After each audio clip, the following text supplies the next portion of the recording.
there, partner. Hello, everyone, and welcome to the premiere of the Wildfire Club. I will be your humble GM for these preceding evenings, but as you can see, I got a lovely plethora of people here. So before I get to me, let's see who's on here, starting off with the wonderful, incredible Humna. I'm going to introduce who you are and who you're playing. 1 second, I was fully not prepared to go first. I was sitting over here like trying to get everything ready. But anyway, hi everyone. Hi everyone. My name is Humna. I use any and all pronouns, and I am a TTRPG performer and producer. Sorry, this totally scrambled my brain. Today, I have the lovely pleasure of playing Avataha, who uses he, him pronouns. And for those of you who are familiar with Life is Strange, I'm going to give you a little preview into who he is. He is a mix of Rachel Amber and Chloe Price. Do with that what you will. And with that, I will pass things over to Josephine. Hello everyone, I am Josephine at Scary Dog Friend, and I will be playing Lizzie Stone. Loves Jesus, loves to fight fires, and love my husband.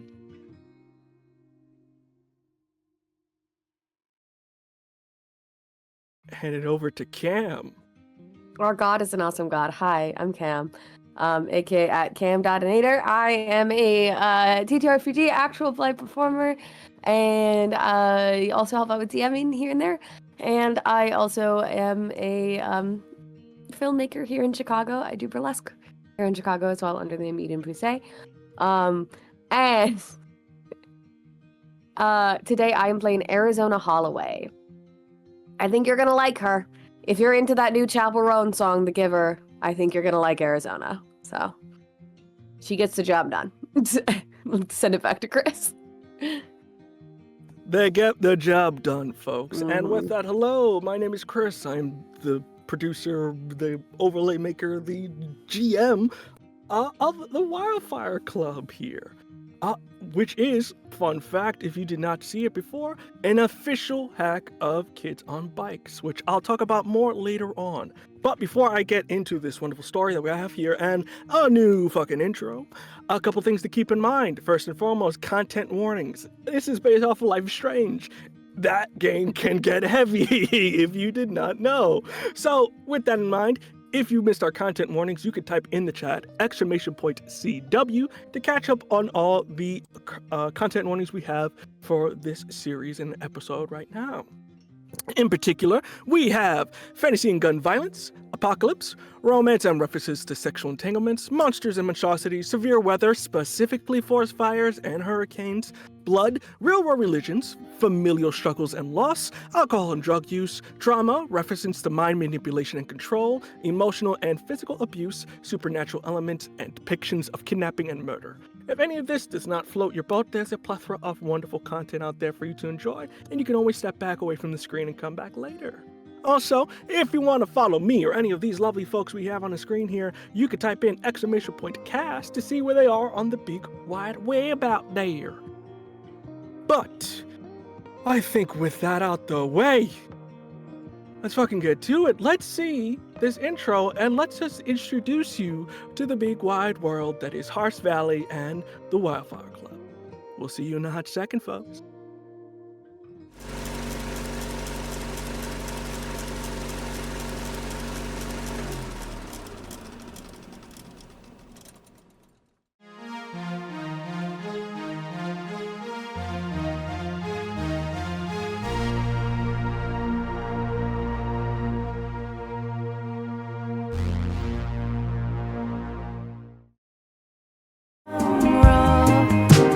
You can borrow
Drip. Drip. Drip. This is the sound we hear as the camera slowly begins to pan out from a dark abyss that suddenly turns into a dark black, what looks like to be stale maybe, brown pot of coffee, and a worn out coffee maker sitting by its lonesome on a fold out table. As we pull out even further, we begin to see more of the items on this table, like half-eaten boxes of cookies and donuts, a half-drinking pitcher of water, and finally the brick layer of wall of this quiet place, as there's a poster taped up on the side saying, Wildfire Club meeting at 8 p.m.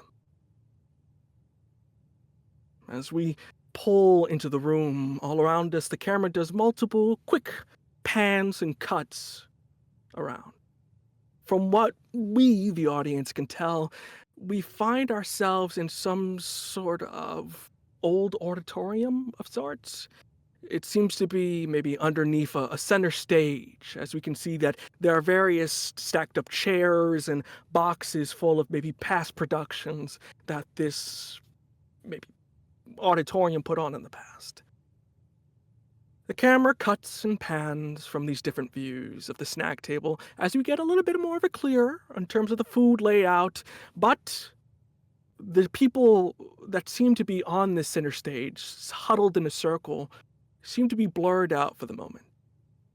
From what we can tell, it's some sort of talking circle. People are using foldable chairs. It seems to be very much just a quick setup kind of deal. And while we do not see any of the faces yet from my lovely PCs, so do not describe them, we only hear the voice, as one, of which we will not identify yet, begins to open up. Well, I thank everybody for coming to this session. I know things have been quite difficult today, given the events that unfolded. And I think with such an important day, we should try to do something different here. A lot of you have talked about your grief and your trauma of the moment, but there are a couple who have been coming and not particularly saying anything. And I think, especially given the circumstances of what happened, that we should focus a little bit on these individuals today. Kind of looks over to three individuals sitting in various positions. You know, the real hallmark of progress within therapeutic circles is talking about things. So, Arizona, you care to share anything? You've been kind of quiet. Come with your mom all the time, who speaks as much as they can. I mean, you're kind of quiet. You have anything to say? Don't really think that there's much to say besides what's already been said, but better. So, I don't know, what could I contribute that other people haven't already? Well, we all have our own pain, our I own... appreciate what you're doing here, Doc, but not for me. Okay. All right. Well, how about you, Ava? Anything you want to get off your chest? You lost someone particularly close to you. I did. But so did everyone else, right? I mean, what do you want me to say? This was a tragic accident. Rolled through town. But you lost someone you were intimate with, someone, they considered you someone you can trust, practically, when you're in these kind of relationships. Right. Right, I did. And, yeah, that was hard.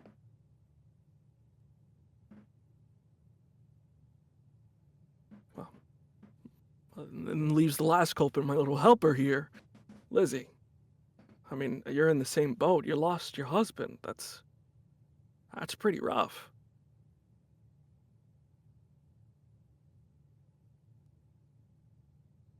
I think I've been doing plenty, helping out with the coffee and everything, right? So, what else is there to say?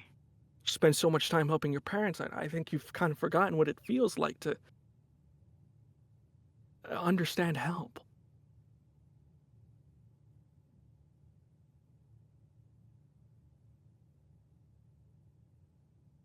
Still got church. Still got the Lord. Faith is good. And believe me, I believe in faith, but that's a half step, not a full step.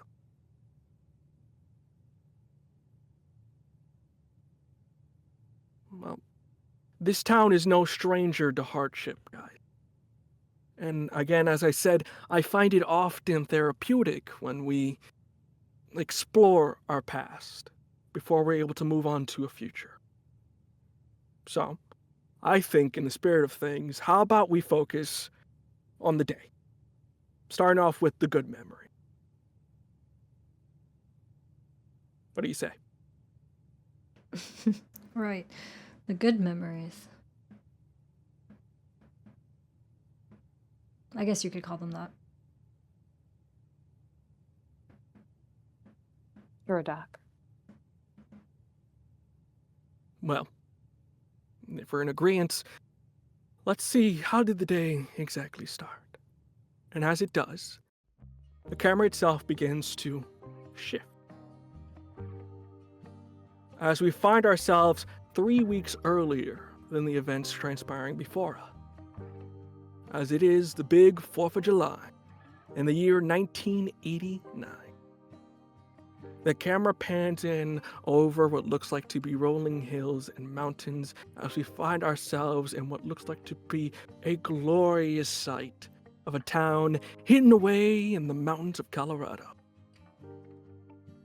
As we go through town, there are various shops, keeps, people are going about their day, and as you can tell from the vibes we're bringing here, a lot of cowboys coming in to maybe get ready for their day work or coming into town, getting ready for the festival. As it is a bright and early morning, where a lot of people, especially those working on the ranch, do their most. Except there are the others. As you can see, somebody hanging up a sign that says, 4th of July celebration sponsored by Cyclone. Some of them, construction workers, instead of going to ranches, go up to the power plant and other construction sites. And with it, it feels like a calm summer morning. As the camera shifts over, we find ourselves going a bit out of town, over to what looks like to be a luscious ranch in a sense, very well kept, got a couple of barns here. You see there's some very kind of luxurious looking log house, but we're not focused on the contents inside, but rather outside. As at the moment, going over the hill, number of horses trying to really wrangle in a couple cows that have been a little bit of a head shake here, but it's summer and it's just the first time they're really grazing it out. As multiple cowboys are doing work, lassoing, making sure the herd is all together. And in this moment, one of the cows are getting out of hand. One of the nearby cowboys go, Arizona, you know what to do. Hey, yeah, I got you. Don't worry about it, Sammy. Arizona comes up riding on her horse, and she expertly gets out the needed rope to lasso that cow, get it straight on.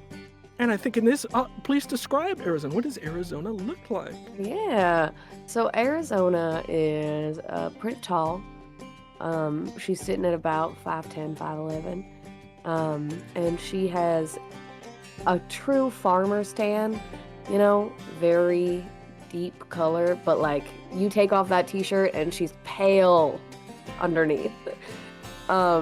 She has a scar that goes across her lip, and she looks rather rough. Her nickname around the ranch is actually Pretty Boy, because she's very androgynous. She's got short blonde hair, cut very messy, and just long enough to tie up the like little the back of it. Still falls in her face. And she is often seen sporting, work clothes. She's not very fashionable. She's not very fancy.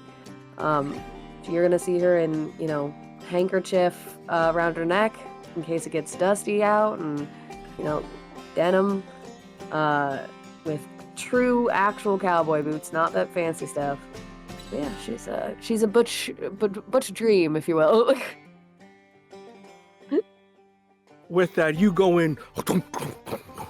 Going in, you see one of the calves are going a little bit towards the barbed wire fence, especially the little one there, and he can get his head stuck, which isn't a good thing. And with that, without having to roll anything, as we're not going to be doing any of that just yet, you roll your lasso and ding it in, bring the little boy over. And you just hear meow, as kind of bringing it over there. Coming behind you, the individual is kind of telling you to get it ready and whatnot. You see what looks like to be Sammy. It seems to be maybe around your age, maybe like mid-20s. You can see his hair's very golden bright blonde, dirt really all over, as apparently he forgot to take a shower, the dirty motherfucker, as he kind of pulls up with his shirt off, sweating. You're getting lax there, Arizona. You need to do a little bit better. I know, Sammy. Getting lax? Yeah? Yeah, I'd like lax. you to try to be half as good as me at this. None of that fancy, buckle chasing. Look, it just helps. I'm telling you.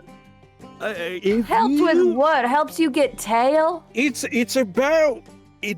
Yes, but it's about the thighs. You gotta really, you're on the horse, right? You're able to maneuver yourself, right? So, it's about the thighs. And you see coming over next to him a little bit of an older cowboy, sort of darker skin, very aged, even though he's not as old as he looks as he is, with his salt and pepper hair. Felix kind of comes up, one of the other cowhands. Listen, he doesn't know what he's talking about. In all my years of cowboying, you're doing pretty good, Arizona. He just likes to show off. Thanks, Gomez. I appreciate it.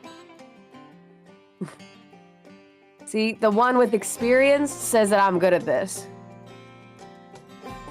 The age in his brain muddles his capacity for reasoning. Oh, God, that's it. Nasty. All right. Look, the two of you, we can showboat later. We gotta get these calves over into the pen. Come on. Okay, gotcha. And Zona will go up, kind of leading the pack a little bit to get everybody together, but constantly looking over and making sure everyone's all right nearby, because cows can get real dangerous real quick. Herd mentality is dangerous. Yeah, and particularly, the calves you really had to protect, especially with all the construction going around. The last thing you need is some idiot dropping some kind of mineral in the water, and then it just ruins the whole herd. It's a whole thing. But with that, you proceed to, at this point, begin to get the herd coming back into what looks like to be one of the main bases of where most people sleep here, and also where the Becks are, as this is Beck Ranch, one of the oldest families here. Not as old as yours, but almost. Nobody's old as mine. Nobody's old as yours. And with that, you see as they all begin to go into the pen. And waiting at the edge as he has the door open is kind of your boss. You got two bosses, but depending on your relationship, I won't tell you which one's more important than the other. As we see what looks like to be Percy. Percy himself seems to be a little bit of maybe middle age. You see that he's got sort of bags under his eyes as he was up pretty early in the morning and does not chew coffee, the madman that he is. You see that he is currently wearing his getup here, a little bit more of a jacket even though it's summertime, and jeans and boots and all that. Darker colors, which again, you are loco because it is hot out here. Why are you wearing all black? That makes no sense. But It's his style. It's what he likes. And with that, kind of opens up the door and then closes. Approaches to the three of you and kind of goes, "Fantastic job, everyone. Another bountiful harvest." Thanks, Go- old-timer. You know it. All right, you two, go get cleaned up and help Duncan over there. He needs some help cleaning out the stalls. Felix kind of goes, "Hey, no problem, boss man." And Sammy, on the other hand, goes, "Why do I mean, what? No, why I gotta clean up the shit?" Sammy, if you don't shut your mouth and get to work, I will put shit in it to shut you up. You know, this is unfair. It's called, I read it in a magazine and looked it up in the dictionary, favoritism. It's what it is. Once you can spell that, you can use it. Yeah, mother. With that, Percy goes, "Hey, knock that horse shit off, go." All right, gotta go clean up the shit. I gotta do this and gotta do that and fucking favorite little daughter. And kind of goes off pouncing. And at this point, Percy kind of goes over to you. Did good out there? Yeah, good as it can be, I'd say. I mean, it's looking nice. Herd's doing well.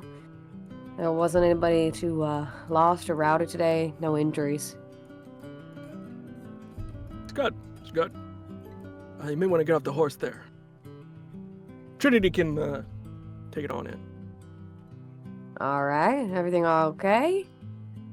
You got a visitor, so I think Zona. you're gonna want to. Yeah, Zona goes to get off the horse. Second, you say I got a visitor. With that, he kind of walks you over and kind of goes, "If you need the day off, you got it, kid." Good kind of visitor?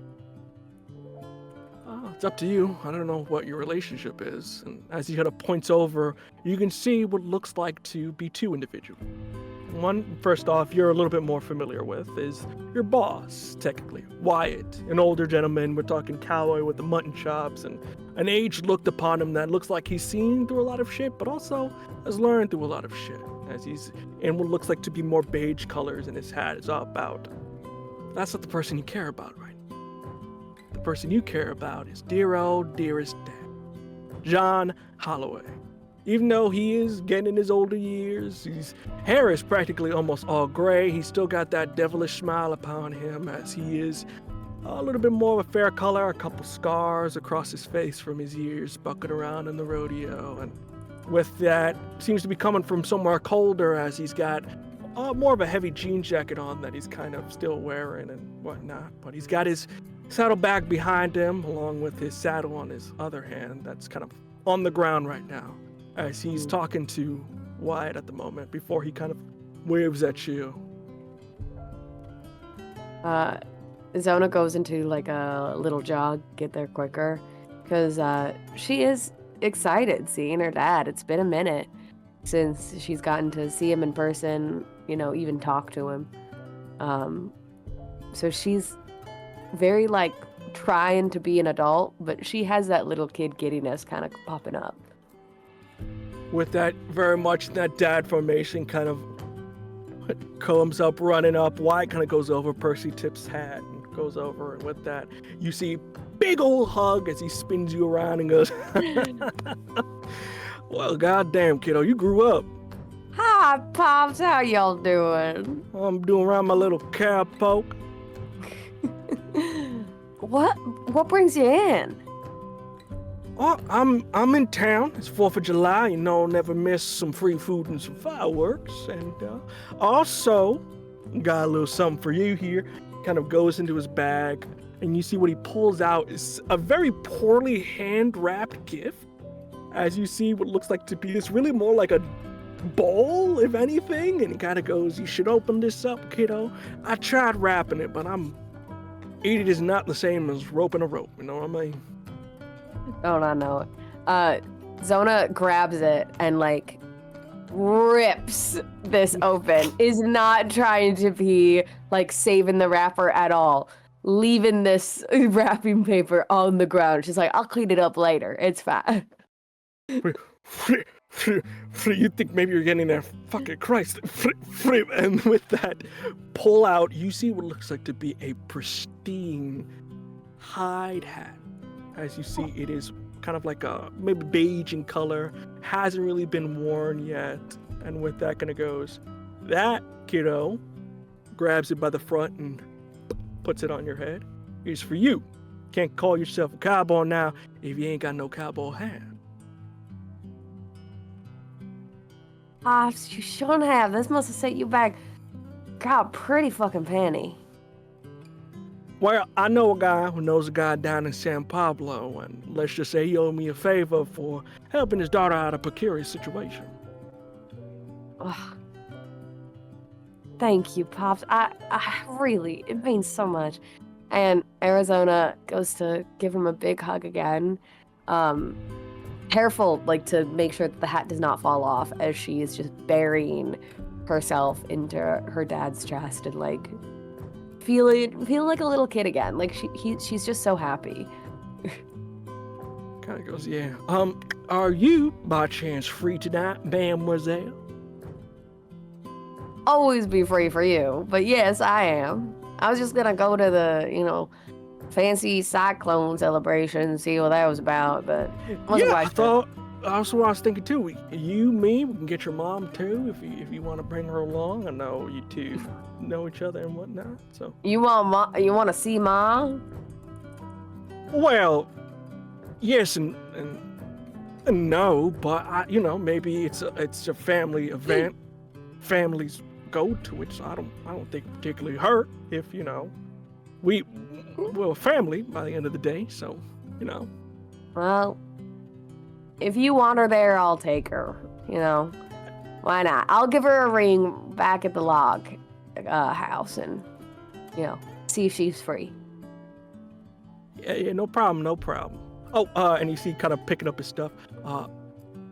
Kiddo, I don't want to ask. I don't want to be a bother or intrusive or anything, but would you happen to know if good old White there's looking for extra hands in the summer? I could use the extra work, and since Percy and all of them so well, I thought maybe you could, ask around. I would, but I don't want to intrude, I know. I mean, I understand. It's they're always looking for extra hands here and there, but yeah, I get it. I understand. You need to work. I'll ask around for you and see what's up. I'm sure Percy will find a spot for you. Your best. I have to go find a place to dip in town, so I'll be right back. I'll meet you up later tonight. All right, sounds good. Gotcha. Proud of you, kiddo. And kind of with that, grabs up his bag and proceeds to go down that road. How is Arizona feeling in this moment, by chance? Arizona watches her father, turn and walk away. He seems he's quick to be on his feet. He's quick to travel. And he's always been like that.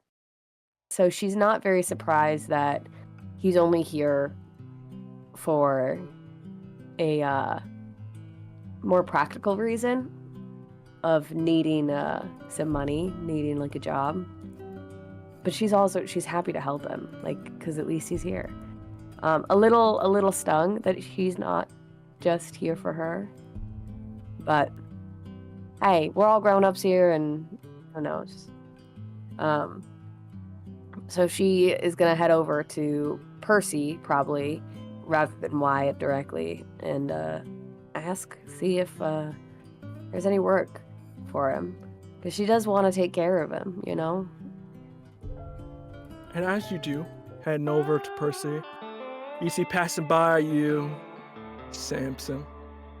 Looks like to be more of a light skin tone, very much slightly older than you, but not by much. A really sour look on his face as you see he's got what looks like to be a nice shiner around his right eye as he's headed out for the day. He probably fucked up again, kind of looks over to you. What's up, fuckstick? How you doing? You're looking prettier than a $10 bill right now.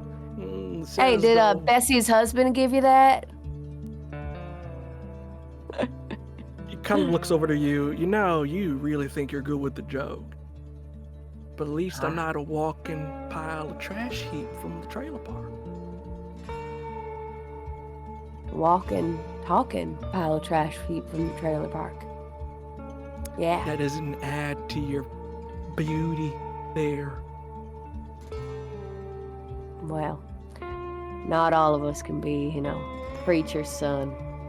Perfect little Christian. Yeah. How is that, by the way, following the good book? Eye for an eye? Still going? Looks like it. Well, he kind of walks away. Well, I may be on the outs with the good old law, but at least I know my father. As he kind of walks off. Joke's on his ass. My daddy's here, dumbass. I know, stupid fuck! As he points a middle finger towards you and walks away. And at this instant... Oh, Annoyed you as gonna say fuck. what? She's annoyed as fuck. Just behind his back. Ugh. And with that, we transition off of you. As we see Samson grabbing a cigarette, lighting it up. And at this point, a truck pulls around.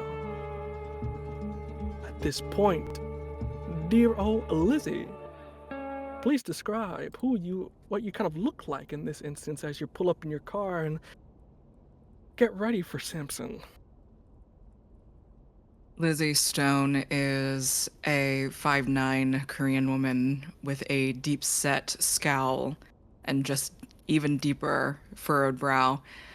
The eye bags and sort of like puffed up skin around her eyes is just the staying up late and getting right up in the morning for her volunteer firefighter shifts.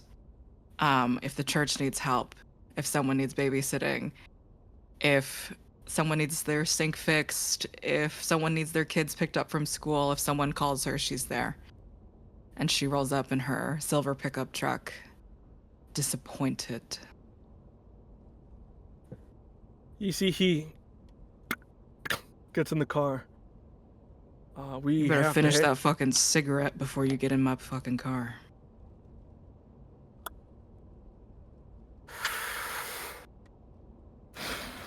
Testy are we today, dear?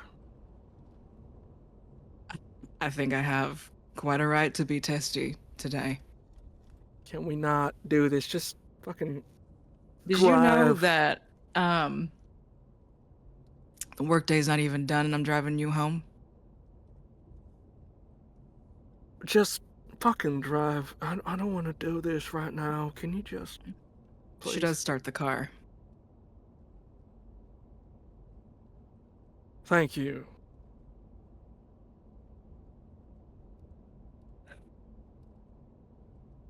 How was your day? Interrupted. Yeah. Kind of a bit silent for the moment as you sort of pull up, going to your parents, as you know, he's got to be there to pick up some stuff and he's probably got to go later, but driving over to your parents, you guys kind of turn at one of the signs there. It kind of goes, so, you still work in the tent with Lola tonight, or? As we've discussed, yes. Are we gonna have time for our annual,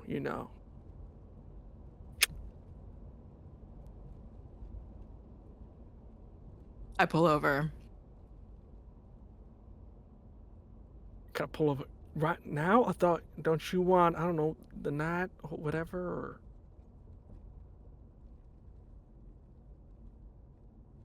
I pick you up after a call. Said you get in a fight right before the festival, right before you, and God knows I am all over town setting up boxes, setting up other people's booths for them because they can barely walk or move, but they need to make some kind of profit for this festival. It's the only time that people come through. And you're asking if we can have a quickie right before? I'm not the one who pulled over the car. I just said for later tonight. I mean, I'm just planning ahead. I know you like to do that, as you say, and I know our time of the year is coming up.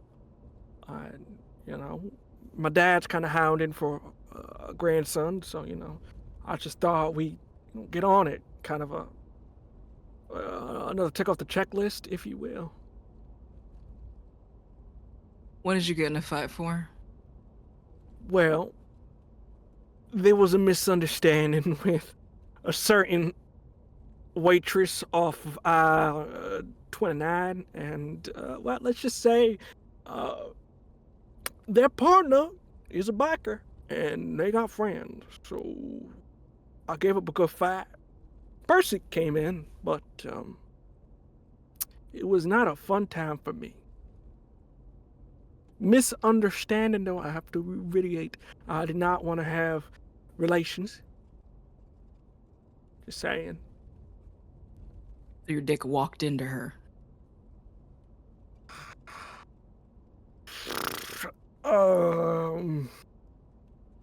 More like gravitated, but I mean, there's nothing I can. Again, it's just semantics, if anything. I start the car back up again. And I just shaking her head. I don't want to say anything like this. I don't want to have to say anything like this to you ever again. I hope that I don't see you tonight. I hope you cool off, whatever it is this is. And we just enjoy our times separate. Do whatever you want to do. Do whoever you want to do. Don't be like that. Don't. You do not. I'm being a certain way. Well, you always like this. We're Christian, but you don't have to fucking ram it up your ass and make it your whole shtick. You know what I mean? I'm Christian, so that means I care not only for my well-being, your well-being, everyone's well-being. So while I might be stretched the fuck thin, I'm at least doing something for this town that actually matters and not fucking around with other people's wives. Matters? I didn't mean that. What did you mean, Samson? Just forget it. We're almost at your parents' house. Last thing they did be is us looking pissed at each other. All right?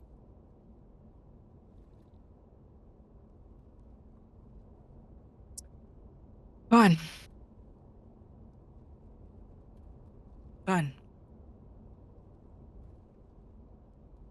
And as you ride out the rest of it quietly, at this point you drive up into the old neighborhood. Bit of the older section of Hart's Valley here. Old houses, still made from bricks from the 20s, some of them. Though, a bit modernized for the age of technology. But as you sort of pull up into it, you see your parents are already outside.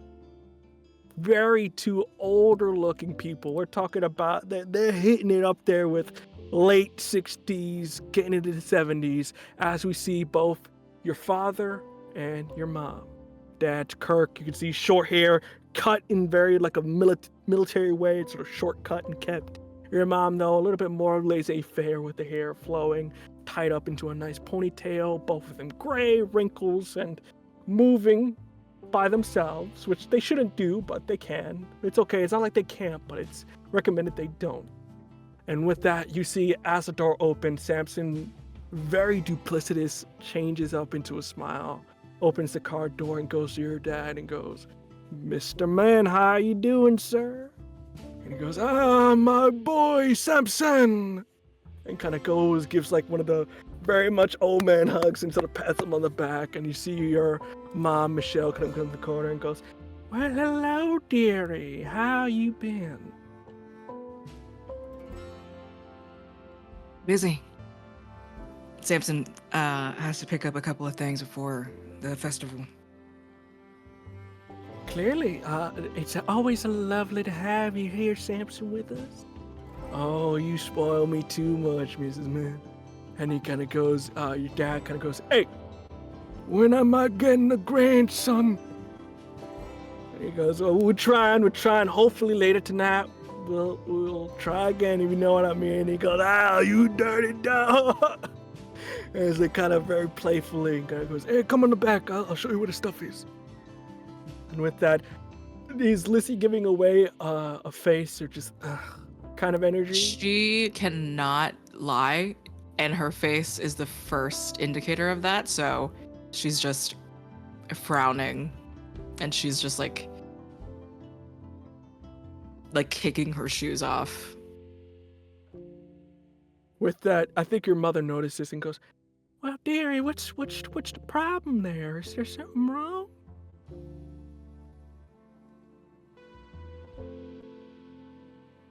I had to pick him up early from work because he got in a fight. Well, I'm surely it's for a good reason, dear. I mean, Samson's a man of repute, a grade A white knight. I mean, clearly he must have been defending someone's honor.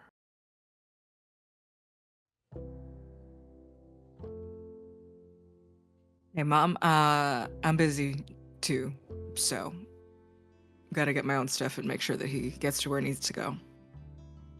Well, that's no problem, dear. Well, we're here for you. We can't wait to see you at the festival.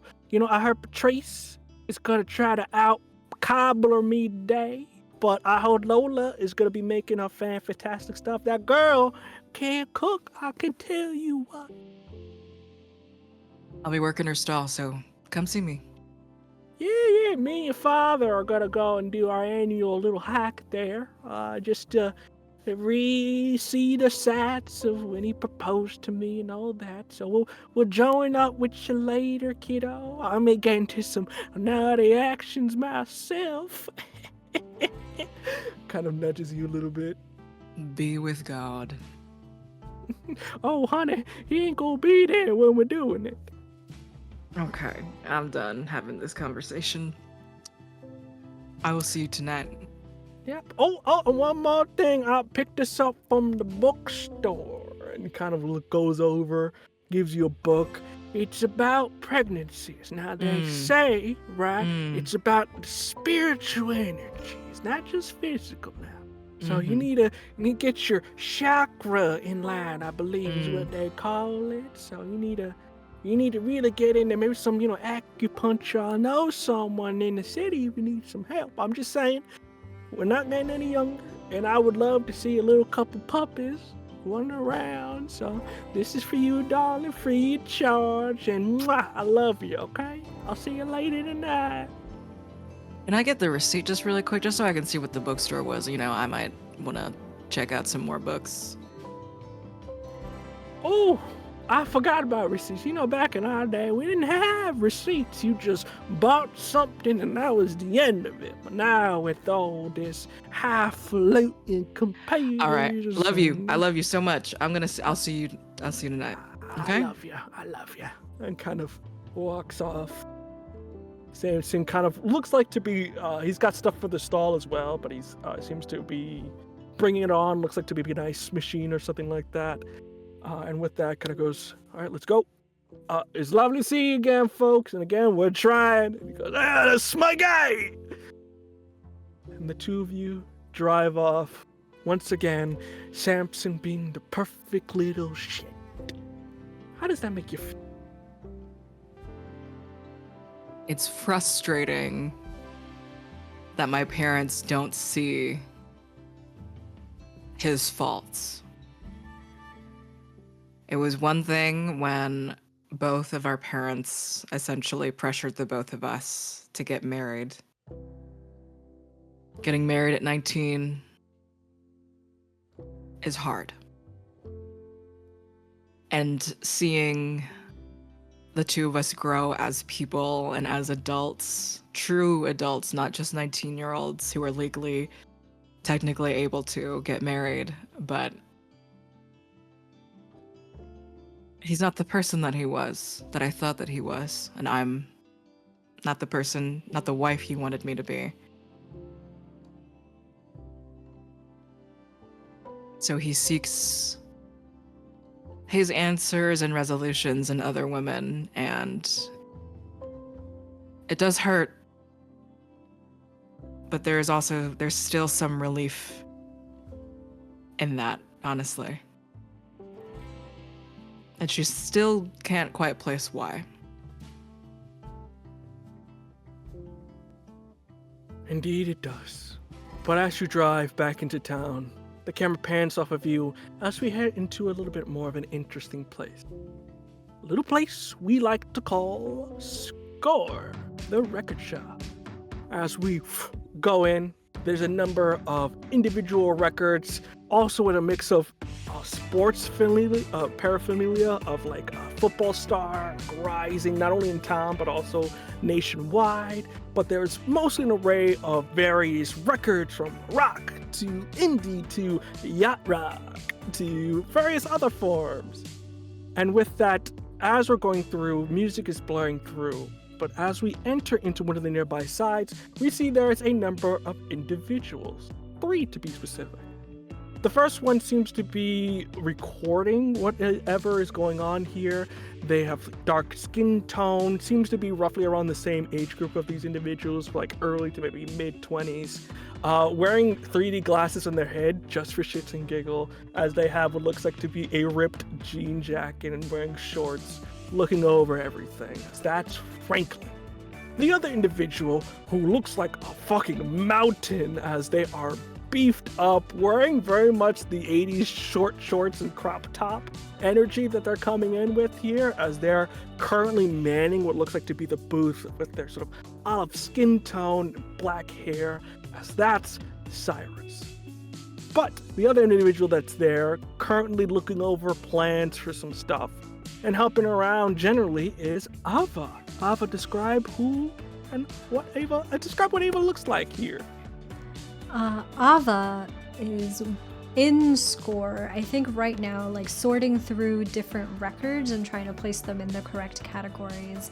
We see a 24-year-old person standing at about 5'8".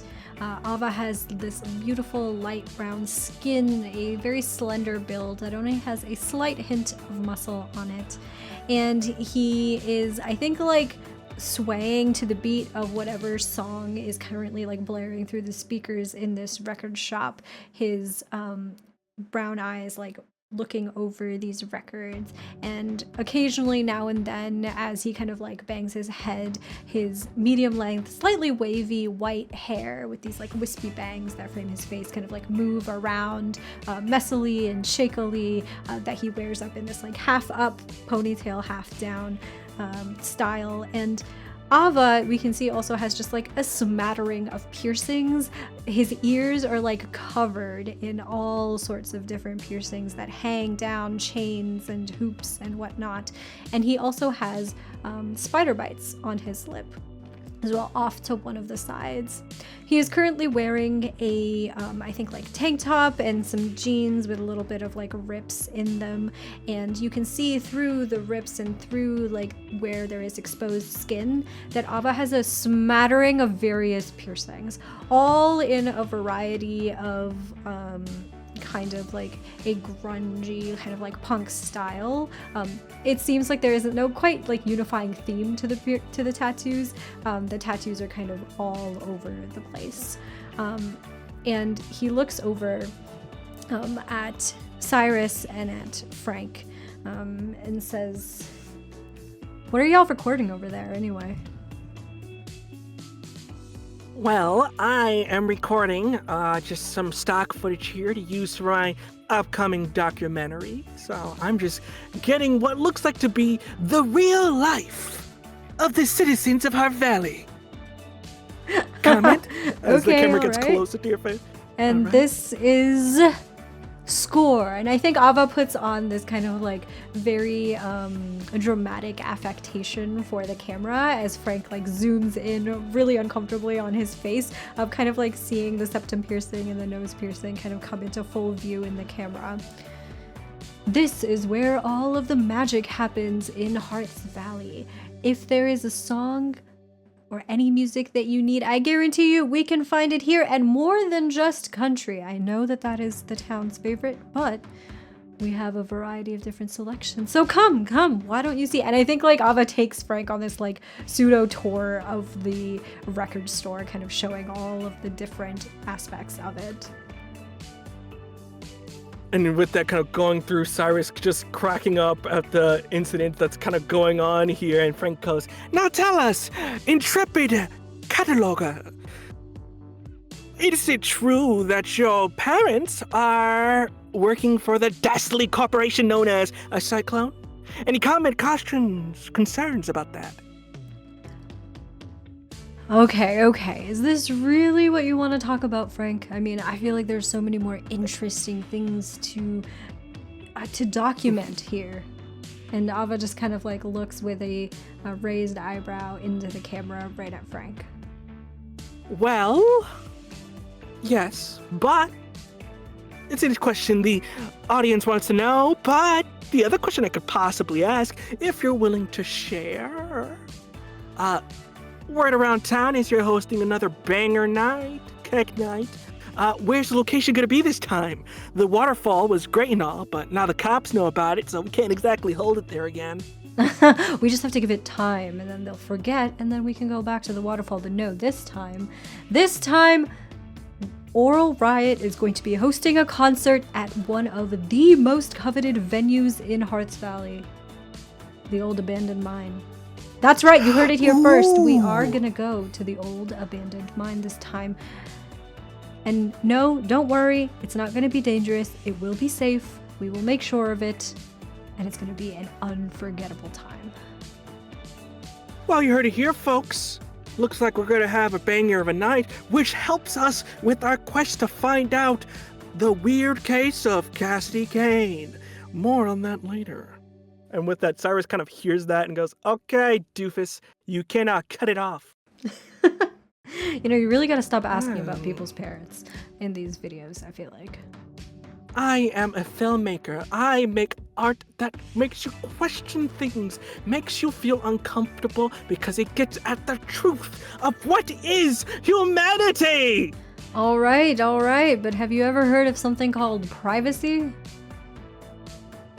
A filmmaker does not do privacy. It's not interesting, okay? You ever seen, what if Terminator, right? What if he was private, huh? What if he didn't go after John Carter, huh? What if Jaws decided to just stay in the ocean and do absolutely nothing? Will we have a movie then? Ask yourself these questions. I know you are not of the artistic mind of an award-winning festival individual, but these are questions we have to ask ourselves as artists. And I think Ava like steps up right next to Cyrus and kind of just like puts an arm around them and kind of like cocks his head and looking at Frank and says, "Do you think that Jaws and the Terminator were documentaries?" They're forewarnings of a future of under-capitalism, I am telling you, and I will be proven right one day. And Ava just looks at Cyrus and says, "Okay, you gotta tell me again. Why is Frank here?" Well, Frank said he was gonna help out with getting everything we need to this site, so I thought it'd be a good idea to have the doofus around, but clearly he's more focused on making videos, as always. All right, I'm gonna help. All right, well, if you're gonna be here and you're gonna help, we do have to get all of the equipment down to the festival site tonight. So there is a whole bunch of band equipment in the back room. If you want to go and grab some and put it into a truck or a car or whatever means of transportation you got, that would be super helpful, Frank. Yeah. The only guy who can fucking drive in this town. With that kind of goes over, Cyrus kind of goes, "Dope. I have to go check with my dad real quick about something. If you want, can you go grab those discs over there? We need them for the festival, so it should be over there with my stuff. Just grab it, and I'll meet you in the center there." All right. Anything that you need help with? No, I'm just talking with my dad. I'm just letting him know. He's more technical, so we're getting a bit of free stuff with that. So all right. Don't worry Well, about it. Then don't let me get in your way. Just tell Mr. Kane that I said hi. Yeah, he'll come out shortly. I just got real quick, and then we can all go together. So I'll be right back. With that, are you gonna go grab the stuff? Yeah, Ava's gonna go and like do the work that he has been tasked to do in preparation for tonight. I'm not really gonna get in Cyrus's way. Fantastic. Going through, you can see there's various crates and whatnot. You kind of begin to pick up, and as you pick up one of them, you see a paper, very much like an envelope, slips out and goes on the ground. From where? You can see on the back of it seems to have the words Juilliard on it.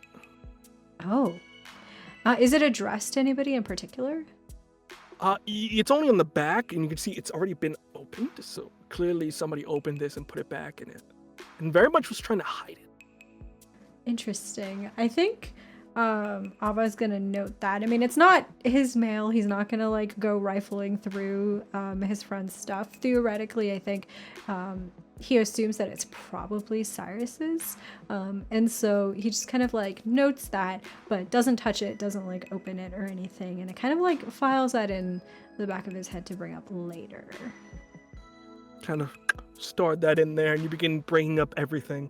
As it does, you see Frank and Cyrus. Frank kind of pulls up his car around the back. You see Cyrus comes out, and with that, you see the radical Cassidy Kane, or Mr. Kane in this sense, as you refer to him. See South Asian kind of features, a little bit more of a lighter skin, glasses that are very much close to the face. Still very like built, even though he's not playing professional football. He still has that physique he maintains, and his hair is a little bit more let back and very much a little bit more of like the commercials you see with hairspray as they kind of flow in the wind. As he still has that kind of hair that he pulls up there, and with that he kind of goes, "If it isn't my little rocker, what's good?" Hey, Mr. Kane. As you can see, we have been taking good care of the store today, so you don't have to worry about it. Before the festival, you're coming, right? Wouldn't miss it for the world, especially with this kiddo. And with that, kind of shrugs off Cyrus's head and goes, "Thanks, Dad. Anything for you two kiddos. Is Kameron coming by? I got a couple of discs in his names." Yeah, Kameron will be there. I mean, he is the lead singer of the band after all, so we can't exactly perform without him. I'm gonna actually meet up with him before going to the festival, and we'll show up together. It's good. How's the job hunting going for him? I heard he had a rough patch at the diner. It sucks, man. Yeah, he can't really seem to hold employment for very long. Just down on his luck, I guess. It's a shame, man. He's like a cool dude. I get some very good vibes off of him. I'm wishing him the best. Right. Yeah, I mean, I also hope that he can find something long-term soon. I mean, it would help because supporting the both of us off of not to be disrespectful, but off of, working at the record store isn't exactly easy. I understand. You gotta blame that fucking guy, man. Reagan, he fucking sucks. Trickle down my ass, you know? Yeah. Anyway, all to say, I'm sure Kameron will find something soon. It's just not a good fit right now. Oh, I gotcha. Well, isn't that him right over there? Oh, yeah. I don't know why he's here, actually. And I see his car kind of pulls up, kind of enters the store. What we see before us is Kameron. He's a little bit more gaunty in nature. He's more like tall and slender, a little bit taller than you, Ava. You can see he's wearing the same kind of punk aesthetic with his hair very much in like a mullet, and kind of goes, "Hey, babe, what's good?" Hey, Kameron. And I think Ava will like walk over to Kameron and will quickly like give him a hug and like give him a kiss on the cheek. How's it going? What are you doing here anyway? I thought we were meeting up later. I did, but I thought we could, do a little something extra before we go. That's just what I was thinking, And Ava, I think, like, cocks his head, kind of confused. What are you thinking? We don't have to worry about it. We can talk about it on the road. But we do gotta head out. I think these guys got it covered, right? And You see Ava, Frank, I don't know, man. Ava kind of like turns back and looks at Cyrus. Hey, are you okay for the rest of the equipment, or? Yeah, dumb fuck over here should help. And you see Frank kind of go, first you insult me at artwork, and now you insulting my physique. That's slow. Okay.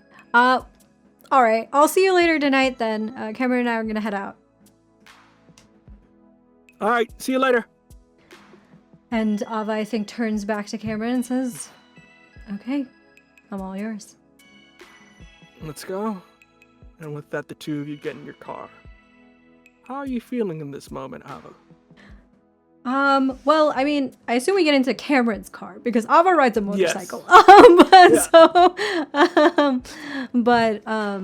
I think Ava is feeling very excited. I mean, we are about to perform at one of the biggest events of Hearths Valley that happens every year. It's the 4th of July festival. I mean, sure, Cyclone is sponsoring it or whatever, but I mean, it's brings everyone together, and for once, you know, we're all listening to the same music and eating the same food and, you know, dancing together, and it's one of his favorite times is when everyone just gathers and spends time together. And so I think that he is very excited and right now a little curious about where exactly Kameron, his boyfriend, is gonna take him. Kind of intrigued. Ava loves these kinds of like little surprises and kind of spontaneous like dates or time spent together, and so he is looking forward to it, I think. Well, fantastic. And with that, you drive away. The camera pulls out. As time will go on, with the festival coming in close. And I think that's a good place to take a quick break. So with that, everyone, go get yourself a snack, use El Baño, and we'll be right back with the second half of our premiere of the Wildfire Club. We'll be back, folks. See you soon.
Well, hello there, humble listener.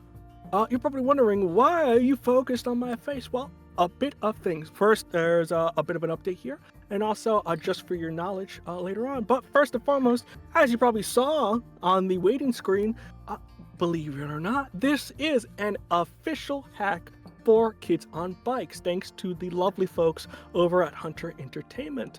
What does that mean? Well, I am writing with a bunch of other people to get a PDF for you guys to use the rules that we will later use throughout the season to have your own power PCs in Kids on Bikes.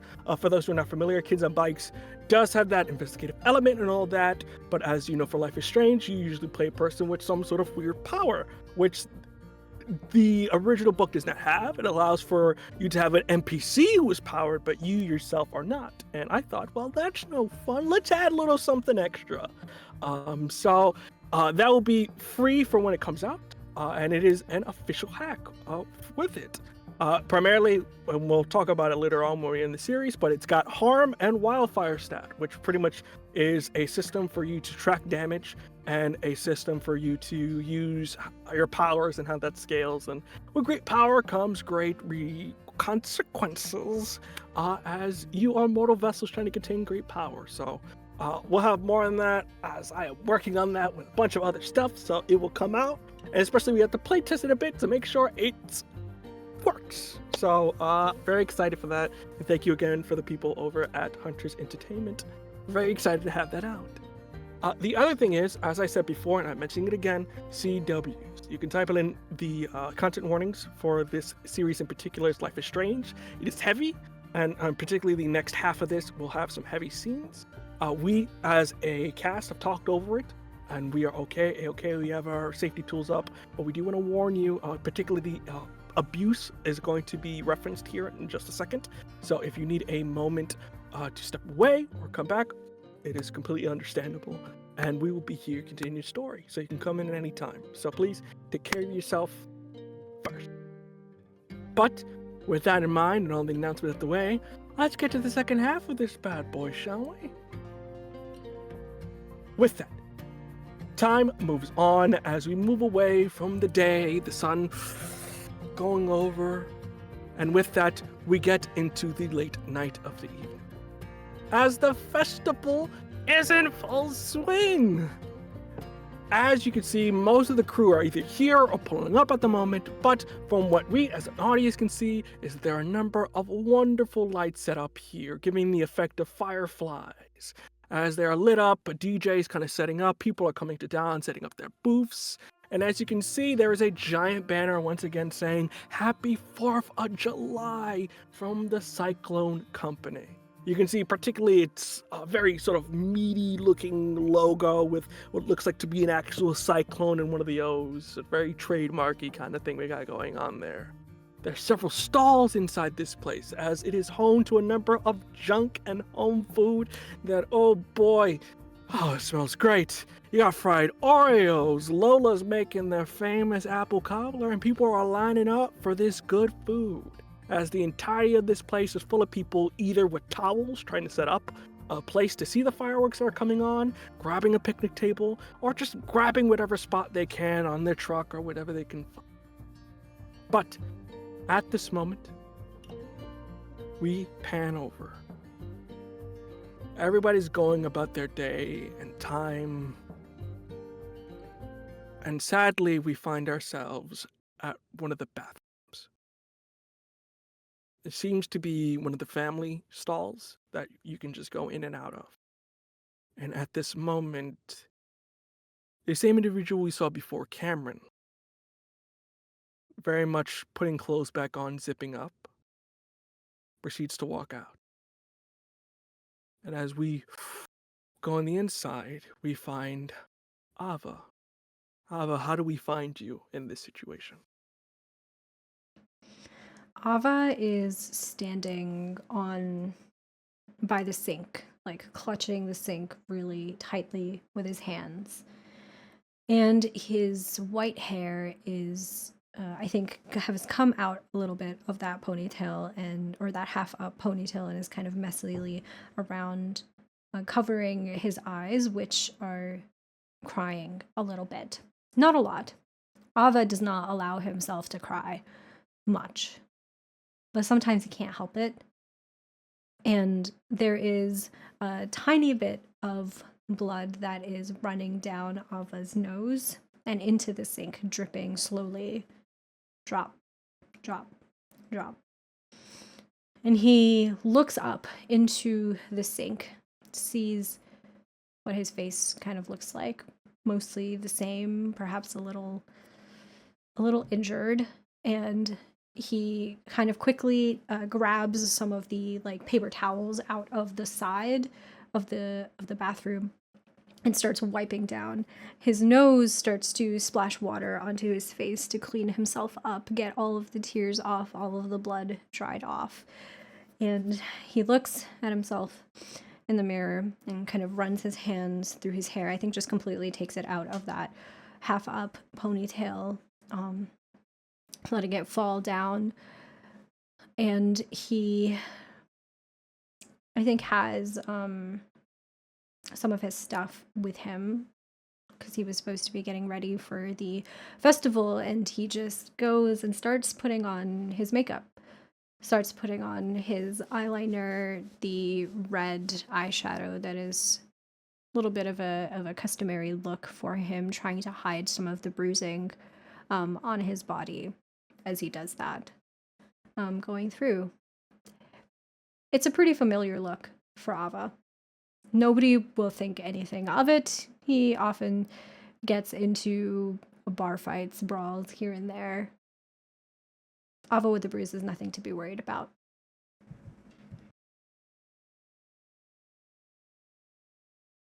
Nothing to be worried about. Still doesn't make it right. And in this moment, you see somebody kind of knocking. Hey, excuse me, are you almost done in there? I gotta pee. Yeah, just give me 1 sec.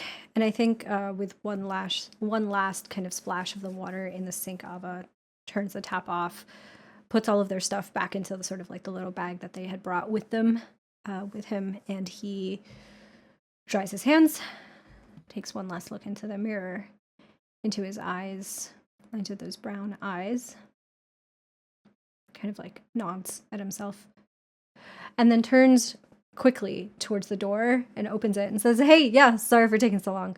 It's all yours." Yeah, as you kind of open the door, you see that in this moment, an individual I don't know if you're too familiar with, but you see a sight that you haven't seen in quite some time, as you see Jay Beck, the youngest of the Becks there. You see very much of a younger face, maybe like a year or two younger than you, hair kind of shut back short, there we go. A little bit tired, bags in the eyes, as he's wearing what looks like to be a good old-fashioned cowboy getup with a jean jacket and pants, jeans. Kind of goes, "Sorry, Ava, right? Yeah, hey Jay. Hey, you all right? Yeah, He just kind of points over. some idiot decided to pick a fight with me earlier. You know how it goes. You should see the other guy." No doubt. Sorry if I couldn't go to another stall if you need some more time or something. It's all good. I'm good, but thanks, Jay. And we're gonna catch you at the show, right? Yeah, no doubt. Not gonna miss it. It's the only thing that's not fucking country, so. All right. Well, I'll see you over there, okay? And bring the rest of your family too. Bring all of the Becks. Well, Duncan's around, but you're not gonna catch my dad fucking here. He's not gonna. I think he would love a mosh pit, so. We'll see. It's good seeing you. And break a leg. You too. And I think Ava just kind of like very casually like pats Jay on the shoulder, like the back of the shoulder, before he runs on out and heads towards where the stage is. Yeah, kind of going up. You can see that Cyrus is now setting up. Frank is just going about interviewing people at this moment. So did his job, and now is focusing on his own goals here. For the moment, you see Cyrus go, "What's good? You took a little bit of a while. My dad set up the system. We have to play this honky tonk shit for the moment, but we'll be able to play some real music in a hot second." Hey, come on. All music is real music. Yeah, but we can have preferences. All right, fair enough, fair enough. You have my guitar somewhere, right? I don't see it. Sleeping Beauty is in there. As you see, one of the cases are closed at the moment. Thank you. And I think Ava goes over and opens his guitar case and pulls out his beautiful bass guitar. It is this very angular body to it. It is red, and it has a very large sticker of the Oral Riot logo, like placed right in the center of it, which is basically like the bottom half of a face with red skin, the tongue out with a little heart candy on it that says Oral Riot in capital letters. And for those listening, that's Oral Riot, A-U-R-A-L, just so you know. For your information, it's not what you think, audience. Get your minds at the gutter. But with that, you see Cyrus throws you up a plug. How about you give her a plug in and let her rip? Gotta check the sound levels. Abba plugs in to the amp for his bass guitar and starts kind of like riffing on some chords just to sort of like check the sound. Almost like stopping everybody for a moment. As you see Franco, holy shit! And I think Ava just kind of like looks out into the crowd at Frank and like gives this big cheeky smile, like sticks out his tongue, and just continues to kind of go through sound check with the rest of the band. Is Kameron around, by the way? Has he shown up yet? He's getting ready, but he's not around at the moment. You see Cyrus is setting up for him at the moment. I think they even ask, hey, where the fuck is our lead singer? He's gonna show up. Beats me if I fucking know. He is the diva of the band. I mean, all lead singers are, so that's fine. He'll show up. All right, I'll set up his preferences. Hopefully he doesn't belt this one and break it like the last one. It is expensive, and I do not make much. That's true. That's true. It's kind of funny, though, when he does.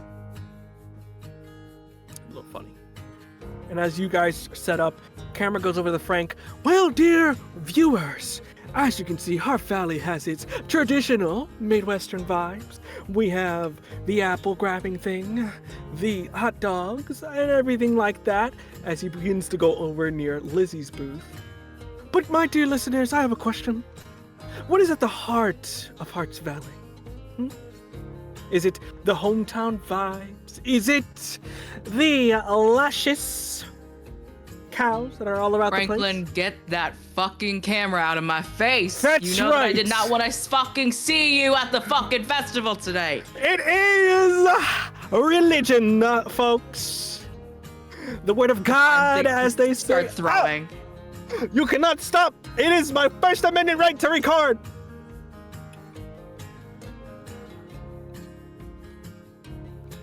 As you can see, our dear viewers, this is Lizzie Stone married to the Samson Stone. Oh, okay. All right, so you want to actually have a fight. Whoa, hey, whoa. And you see Lola comes up. All right, everybody, can we not do this? As we see what looks like to be a lovely looking individual. Very much lightly lean, as they're sort of like de-leaning from all the work they've done in their time in the military and Air Force, to be specific. At the moment, they're wearing what looks like to be their old jacket that they would always wear out on their flights, what most Air Force pilots look like, looking more like Top Gun than anything, which doesn't help that movie came out, as everybody just keeps calling them names in the movie, but for the most part, they intervene, lovely olive sort of skin tone, and with that kind of go, all right, Franklin, do you want some food? If not, fuck off. I think Franklin is gonna pay it forward and get probably like 10 apple cobblers, yeah? I will do 5. Dear listeners, I am a hungry, hungry boy. That'll do just fine. 10, and not to be used for the Christian fund. Strictly for Iron Bull. Sure. Dope. 1 plate, please. I don't want like 5 plates, and just put it all on. 1, if you can. Just so passive aggressively. Like, just slopping. Yeah. Thank you. Do you have a napkin by chance? Okay. All right. Well, dear listeners, I'm going to devour this apple cobbler, but I will come back to the question. What do the Christians know? And kind of runs off.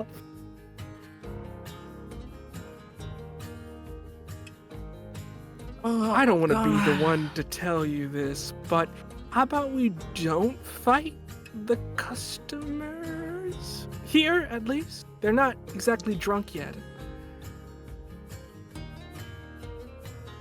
It's just Franklin. And if not Franklin, it's Arizona Holloway. And if not Arizona Holloway, it's Avatar. So, just hopefully... So just everyone is what I'm hearing? It's just specifically those people. And if they come through with a joke before getting the food, they better pay you first. Well, And I'm glad I have a guard dog around here for me then. To protect our precious apple cobbler. Where's your husband? I thought he was supposed to be helping out here. I'm like full on deck. he saw fit to find other work elsewhere. Come on, not again. To be honest, I guess I prefer that today. So I'll just be all that you need. I mean, this doesn't have to do anything with that book I saw, did it? You two aren't actually, trying for a baby. And I think I look behind and like my book is peeking out of my like backpack or something, and I'm like, oh, fucking sh-. And then I just like go back over and like just sort of rustle everything and zip everything very tight. No, we're not. No. I would hate to really see you. I mean, that's a shitty thing to say, but if you're not really in love with the guy, I mean, why have a kid with him?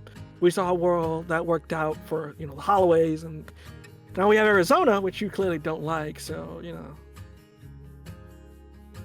I love him. I'm like fidgeting with this. Yeah. Maybe you should just, I don't know, chill out tonight. I mean, just make it about you. I told him I didn't want to see him tonight. Yeah, but, So. your parents are fine. He's probably off. Maybe you just enjoy yourself for a moment. I mean, it's the 4th of July. I mean, it's just fireworks. What's the worst that could happen? I mean, what are you gonna do the entire time? You're just gonna be working, right? I mean, the fireworks, everybody stops. Maybe we can just, watch them together and then dance a bit. I mean, music happens and stuff. Dance? I mean, if you want to. I mean, we don't have to. It's just... Me dancing? Well, I mean, you got the hips for it. I mean, we have the hips. what are you looking at my hips for? I just, and you see at this moment, thank God, their twin, well, not their twin necessarily, but their younger sister comes in, Alyssa. You see, same sort of, very much almost like a slightly younger kind of copy, but you can see very pristine and done up as they're wearing like a pantsuit at the moment, even though it's a festival. You can see they're currently very tidy up and kind of go, well, hello, guys! Oh my god! It's so lovely to see you again. Lizzie, as always, looking like a rustic perfection. I'll take that as a compliment. Nice to You see really you, should Alyssa. try for Rodeo Queen. I think you have a real chance. I think you're really shooing. No. That's for people who concern themselves with some amount of audience perception. Just like to help out. Look, think about it. If you need help, I have a wonderful closet you can borrow from. My sister knows that already. And with that, you see, even though slightly happy, they're very much kind of looking, hey, I thought you were supposed to be looking over Dad. You see that Alyssa kind of goes, well, Dad's good. He's kind of sleeping it off right now, so I just left him be. But I'm here to work. I'm helping the Tajas real quick. They need their speech, and I had to get it right quick, being the secretary and all. And I really do think if I keep working at it, I can make manager.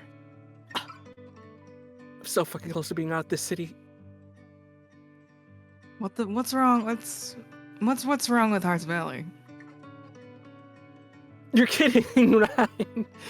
Let me see. That the only men around are cowboys who fuck anything on sight, without a shred of fucking decency. Okay, sure. Smells like shit every morning from the cows rolling into town. Okay.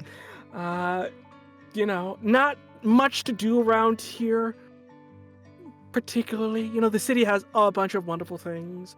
Bars, movies, men with money. Oh, God. It's fun. It's a really fun time. You should go! Again, it's a lot of things. There's a whole world out there for you, Lizzie. I think you and Samson should make a trip, go to Bahamas. I think you'll have a fun time. You'll get some heat. I don't have to deal with cow shit in the morning. It's a wonderful, wonderful time. Really.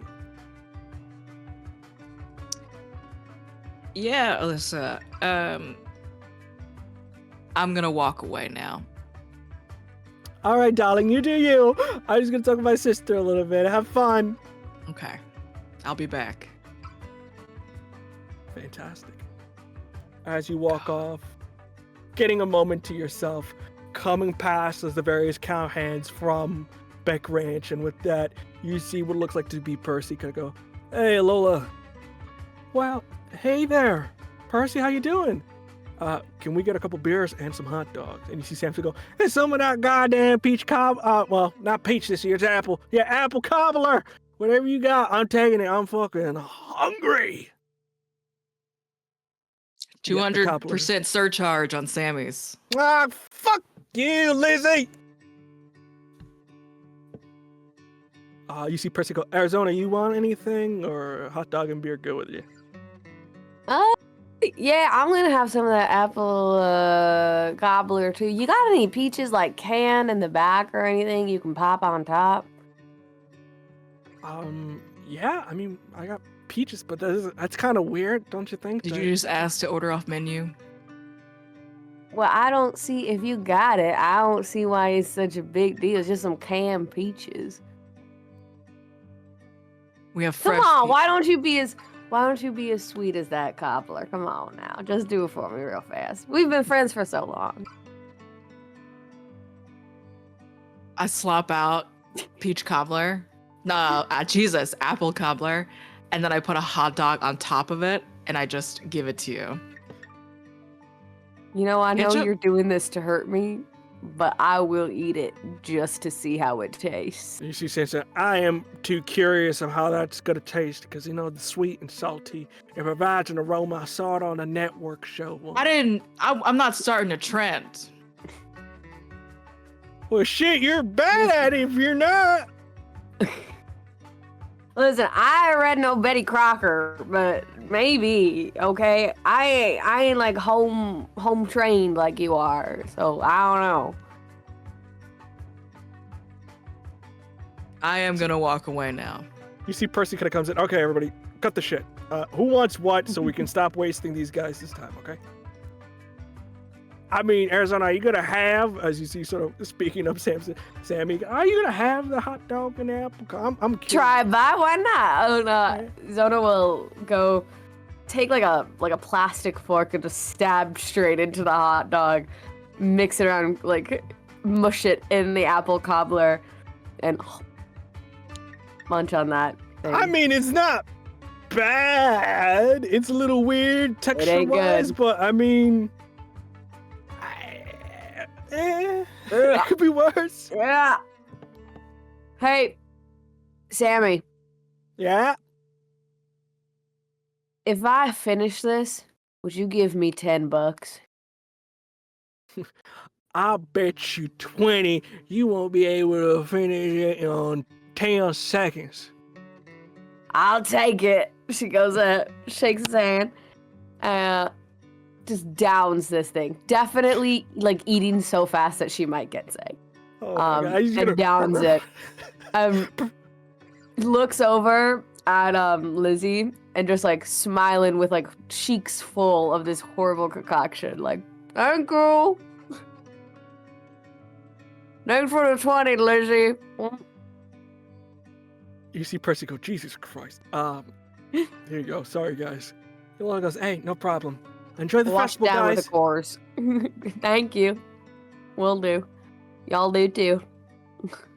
With that, as you guys we kind of go off on your own section there, you see Felix go, hey, Zona, I thought your father was going to be around here. Where is he? He's around here somewhere. I think he's supposed to be popping in a little later. No, actually, just about now. I don't know. I'll find him. He wouldn't, just not show. So he's got to be somewhere. See Sammy gonna go, Hurricane Holloway back at it again. What'd you say? What do you mean back at it again? What are you saying about my daddy? I mean, your daddy ain't exactly always around. I'm just saying, man, maybe you should just join up with us. I don't think he's coming. Well, maybe my daddy ain't always around because he's always doing something meaningful instead of riding them silly little rodeos, get the silly little buckles. Those buckles earn me $3,500 when I win, so I think it's more than your daddy. And they didn't earn you a lick of sense to not give 20 of them dollars to me when you knew that I was gonna win that bet. I made what they said in Wall Street to be a financial bet. You win some, you lose some. But it's Wall Street in this town. You live on Maine. What the hell are you talking about? It's about the idea. It's about what I can be. I saw that movie and it inspired me. Is what it did. You gotta get a little less inspired. You got more heat in your blood than you got sense in your head.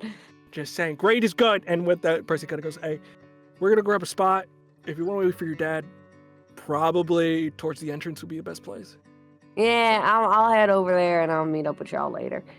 Gotcha. And Zona will walking past Lizzie again, kind of giving like a little, hey, how you doing? Yep, good day to you too, Miss Lizzie. Fantastic. With that in mind, everybody's at the festival doing their thing, getting ready. And at this point, things kind of go on here, I will say, for just expediency's sake. All right, goes on. You guys perform. What do you perform? Are you performing greatest hits? Or are you trying to be a little bit more for the venue? What are we doing here? What is All Right doing for this venue? Knowing this is the town. Yes, knowing our audience, knowing who is here, and that is the entirety of the town, I think Oral Riot is performing a combination of like a country rock kind of vibe for today. So we're trying to stick true to the roots of the band, but at the same time trying to kind of like merge genres a little bit. And so that's kind of the vibe for the festival concert. Fun is had all around. You guys in this moment are having a fucking blast for the most part.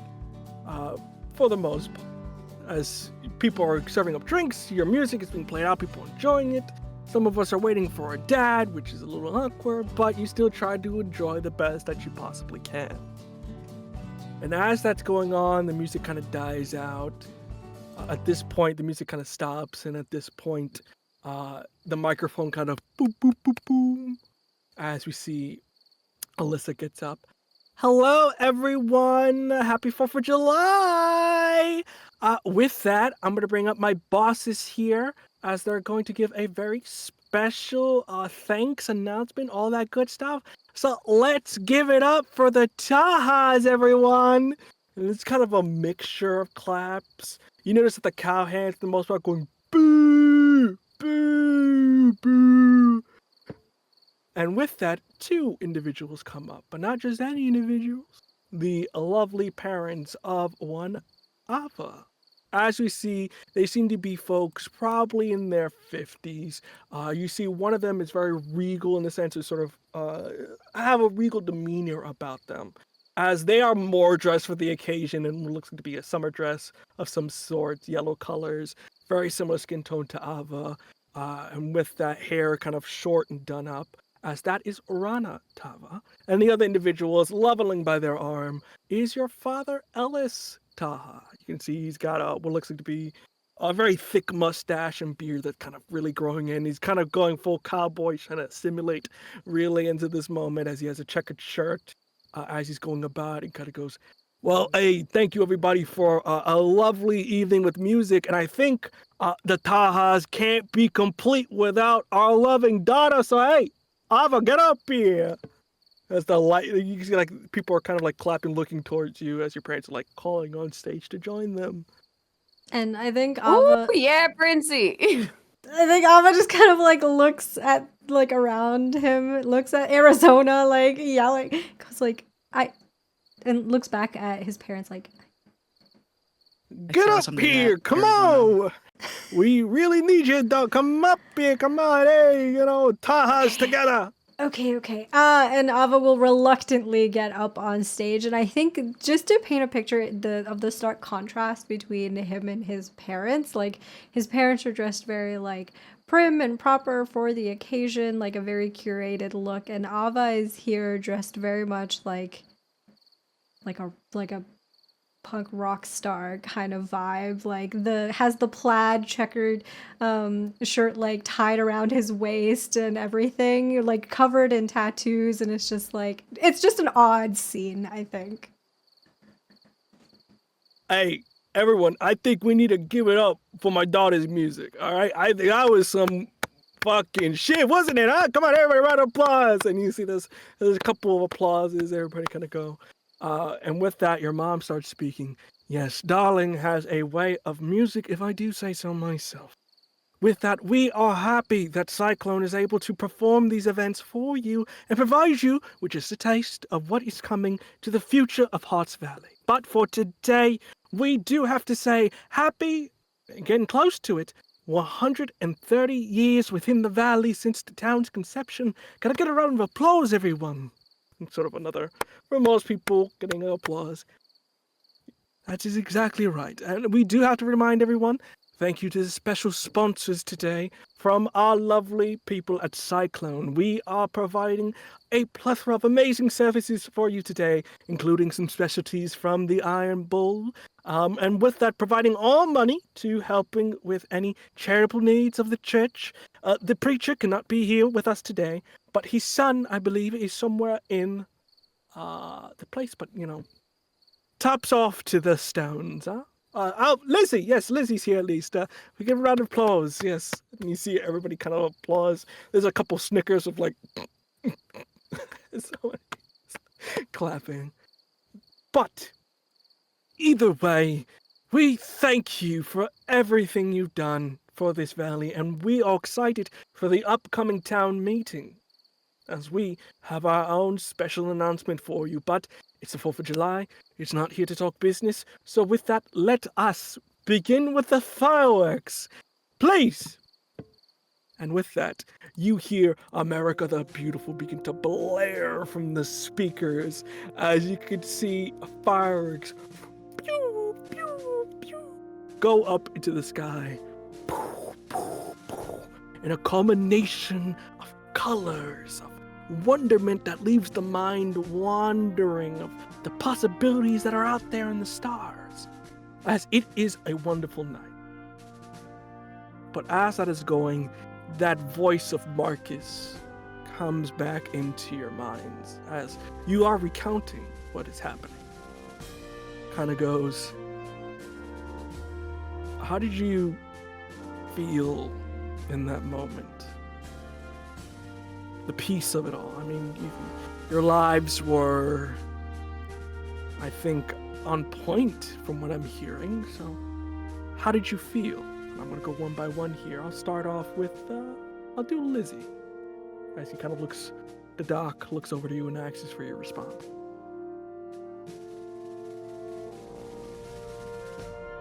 How did I feel about seeing those fireworks? That moment? It was peaceful, finally, for once.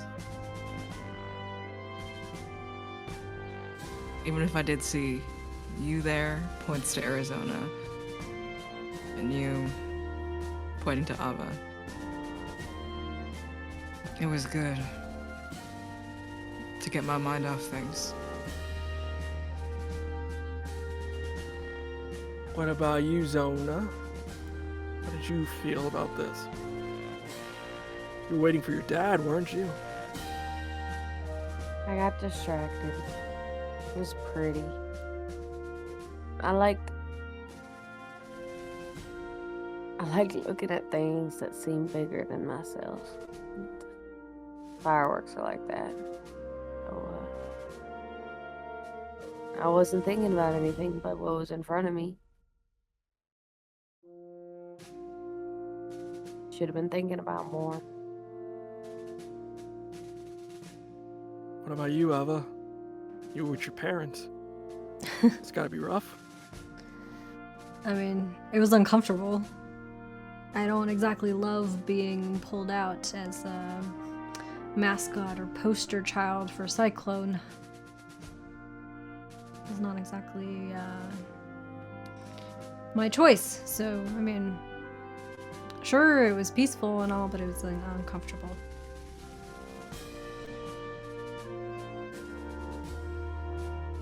Hold on to that. It's gonna be hard to describe what happened next. And as the music, one more boom. The last one is a little bit louder. As the ground shakes ever so slightly. And everybody's kind of concerned for a moment. And then you see it. You, Lizzie, first. A blight. A flame that is bright and blue begins to begin over the horizon. And soon, the siren goes off. For many here, you've never heard this siren. Even you, Lizzie, but you've been trained to understand what that siren means. It means a forest fire is in full effect.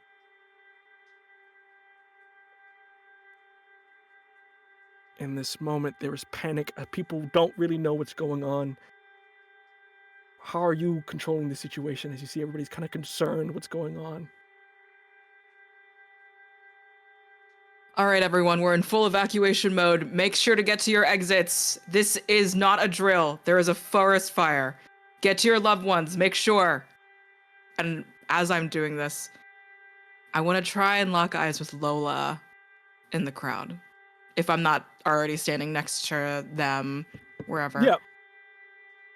You see that kind of off to the side. With that, you see they lock eyes with you. What's going on? I gotta go. I'm gonna go down to the fire station. Take care, okay? I'll see you later. Okay, yeah. At this point, you going off, what are you doing, Lizzie? Are you gonna go try to catch up with the folks over at the station? Yep. Lovely, lovely. With that, Ava, what are you doing in this instance? You see there are people kind of going, actually, you know what? Ava, I'll leave you for last real quick. I'm gonna go to Zona first, because it makes a little bit more sense what happens next here. Zona, as you're trying to wait, looking for your dad, you see the other cowhands kind of come up. Percy goes up to everybody. All right, half of you, go back to the ranch, make sure it's safe. The other half, I think we need to get up there. That's the power plant, and the last goddamn thing we need is some fucking explosion fucking up the kid. So, just... Who wants to go? Who wants to stay at the ranch? I'll head up to the plant. All right, I'll go up too. See Sammy go, well, fuck, I'm not gonna let you win this, so I'm gonna come up too. Felix and Trinity. We're gonna stay back then. Got it. As we're getting ready to head up to the plant, I think Zona looks around and starts to kind of like designate people to shout out orders, like make sure everybody's orderly, make sure nobody's stepping on nobody, don't move too fast, don't push ahead of you. If one person falls, everybody falls, and it's going to cause some sort of like avalanche, a lot of injuries. Everyone's got to remain calm as they're exiting. With that shouting orders and whatnot, Ava, as you kind of are coming into this, you do notice that the people are kind of scattering from other places and whatnot. At this point, you do see Kameron at this point, hearing of the plan that the Cowhands have, and kind of goes, hey, Cyrus! Kind of, what the fuck? What are you doing? We gotta head up there. We gotta help those people. And Ava, I think, like, it was up on stage with his parents, right, just as this was happening, and I think, like, notices, like, that his parents have, like, kind of already gone off and, like, to do the, like, cyclone reps, taking care of the event, whatever kind of business that they are gonna do, and so kind of seeing that they're okay, we'll run down off of the stage towards the rest of the band. And we'll say, are y'all are going to help with the cowhands? Yeah, you see Kameron, it's fucking wild. If that plant catches on fire, this whole place is fucked. Believe it or not, I know from experience. All right. Well, I mean, it's a good thing that I have first aid training, so I mean, I can be of help while we're there. And I think like Ava is used to sort of like wrangling a crowd and kind of like keeping the peace in these kinds of situations. Being a organizer of underground concerts in Hearts Valley, right? He is in his element in those kinds of situations. But the thing that's making him nervous is the fire, is the wildfire. That is something that he doesn't have any experience or training with, and so I think he's allowing like people like Lizzie, people like Zona, who might have more experience in this regard, like kind of take charge, and is just kind of gonna file in with Kameron and Cyrus to help where he can. You are muted. With that, Kameron gets close, kind of holding her arm and goes, stay close to me, babe, okay? Yeah. Fantastic. You two, Arizona and Ava, start to drive up ahead of the fire trucks. As you get to the station, you see everybody kind of getting ready, everybody suiting up. You see Samson's at the front of this, very much being team leader at this moment. He goes, what the fuck are you? Oh, we were down in the fucking trenches. Are you kidding me? We're at the fucking, what's it called? The festival. Celebration. Festival. Yeah. Where you should have been, where everybody should be. Okay, yeah, that's fine. Be careful. I know what y'all fucking doing. Don't catch yourselves on fire. Lizzie! And kind of pushes past the both of you as you guys continue to go to the cars and whatnot. Lizzie, come on, we gotta head up. I'm going with the fire station. Yes, exactly. So let's go. She wants to fight. She doesn't. Just goes ahead. On Your with stuff him. is in the back. You can change. You get in the fire truck. So with that, all of you proceed up. And with that, you proceed to drive. It is the dead of night, as it is a little bit later at night. And really the only source of life that is coming from this arena now is the bright blue flames that are in the distance. With that, you begin to drive up the sort of curvy mountain waves, specifically having to drive along these paths, having to be careful, making sure you do not, drive off the side there, but at a speed that you need to get there fast. I think, if anything, making up this sort of makeshift convoy of citizens that are concerned for the town and trying to save as many people as they can, the thing you can remember of that night is the darkness, pitch black, and the way that the only light source was not only the fire, but also the light coming off the cars, the headlights, as it felt like you were driving, if anything, towards a dragon's breath of some sort. As it sort of breathes, mending its way into the valley. Its color is also strange. Fire is usually red. This one is blue and is a constant blue, which is strange, but it doesn't fucking matter, it's fire. Soon, the first ones onto the scene are the people in the makeshift convoys. The fire truck is kind of behind. You get to the entrance of the power plant and you can see you're met with a number of what looks like to be construction trailers of Cyclone, that they use this place as a depot in a sense. A way that they hold materials here for the most part that distribute to the other sites as top of the power plant and all the chemicals that are there. But you do see that there is already explosions and fires that are happening at this moment as people are trying to get out, making their way, coughing from the lugs on the side, as people are all about the place. And with that, as the fire is spreading and not necessarily too close to you yet, what are my two doing here? Whoever wants to go first, Zona or Ava, who wants to go first? I'll go. I think as people are coming out, Zona immediately jumps into action, like trying to get everyone to just keep running, because she knows if they stop, if they fall down, they're dead, they're gone, they're fucked. So she's screaming out like instructions, like, get to the tree line, go down the road, you can do it, come on. Do not stop, even if you got a cough, you don't have time to take a breath. Keep going until you're far enough away, then you can rest, keep going. And she's like helping up people who are falling, and just pushing them forward, trying to make sure that everyone is keeping the momentum going. Because one person falls, one person, fucks up, everybody fucks up. So she's trying to like call out instructions, making sure everyone's getting okay, and keeping a count in her head of like, okay, who do I see? Like, how many people have come out? With that, I'm going to need a check here. As Okay. you are being charming here in this instance that you're trying to persuade people, I'm going to set the DC to a 5. So you can roll a D4. You're going to need to explode, which means you need a 4 in this bad boy to at least succeed. So we'll see what's going on here. And you do have 3 adversity tokens you can use if you want to use it. So keep that in mind. I think for the purposes of showing you guys what an adversity token is, I think I will use maybe 1 here because this feels important. Well, you got to roll first because you add the tokens later. So okay, you got it. Roll it and then see, because you may not need I it. have I exploded. That's why we don't. That's why we don't use it first. So roll again. So another D4. See how much we got here. Thank God. Okay. And that's another 4. I exploded again. Another 4. Roll again. That's an 8. You're crushing it. 2. Okay. Okay. So So that that's is a total. 10 in total.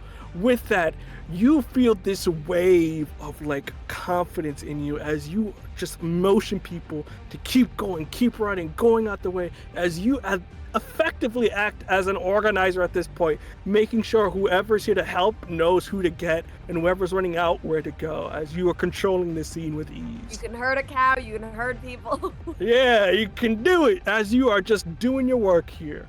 With that, Ava, what are you doing here? As there are some people hurt, they're kind of limping out, some people have been slightly burned. So what are you doing in this instance? I think Ava is not a very strong person, and so I think that they would really struggle with trying to help like carry people out the way that some of the like firefighters are doing. And so I think, but the thing that they are very good at is that he is very resilient, very scrappy, for lack of a better word. And so I think Ava has taken Kameron, and the two of them have decided to go a little bit deeper into the power plant where it's safe, where the fire hasn't quite spread to yet, and is looking for anybody who might be trapped, anybody who might be kind of like isolated or alone, and is gonna try to identify like points where we may have forgotten some people or anything like that. So he's really trying to go like deeper into the power plant. I'm going to say wits, not necessarily to brains here, so I'll make it a wits 5 as well. So you can roll what your dice there is. All right, I have a D8 in brains, so I will roll that. Fantastic. I got a 6. So you succeed. You're good. You pass a 5. So in this moment, you're just looking out to see whoever's. You're just looking on the. Being perceptive in this moment is what you're doing? Yeah, traveling through the power plant, like deeper into it, so where there's fewer people around, and trying to find anybody who might be trapped or isolated. Fantastic. I think Cameron's behind you, sort of helping through. You guys go a little bit deeper. I think at this moment, as you enter into the building, as you're kind of looking through, Lizzie, you come up and you can see that Ava has entered into the power plant building, that as the fire is kind of coming more and more, which is a dumb fucking idea, but they're inside trying to help whatever's going on. But you, Ava, are kind of going in, grabbing people. Cameron's on the side, helping and grabbing them, kind of leading them out to the entrance as you two are in here. You see it's burning. Whatever machinery they have is kind of like slowing down, grinding. Some parts of it are melting, as this fire isn't just hot, but it's almost melting whatever it touches as well. It's such an extreme heat to it that it's almost melting the infrastructure, which only speeds up how much you have to go through. But in this instance, Lizzie, what are you doing as you pull up with the firefighters here as they begin to prep and get everything ready to go? Yeah, I imagine we're all immediately going into the places where the fire has deepened, like further above, like into the higher floors, and attempting to pull people out. Lizzie will be listening to her superior's specific orders in the moment, but it's all focused on this point at pulling people out. Fantastic. If you're pulling people out, this is going to be a bronze check. If you don't mind making one for me, I'm going to make this a. Let's see what you got here. I'm going to make it. Let's make it a. I'll make it a. Make it an 11. As you're trying to. If you want to get really. I got an 18. Hey, fuck me then. You didn't miss leg day as you immediately going about, you're grabbing whoever you can. You see there are a number of individuals, maybe an explosion happened here before, and one of the cars kind of just fell on a couple there, but you're able to sort of pull them out, getting through. You see Samson at this point going, great job, honey. We got a bit of a problem. Looks like 2 people went inside there. Motherfucker. Okay. Go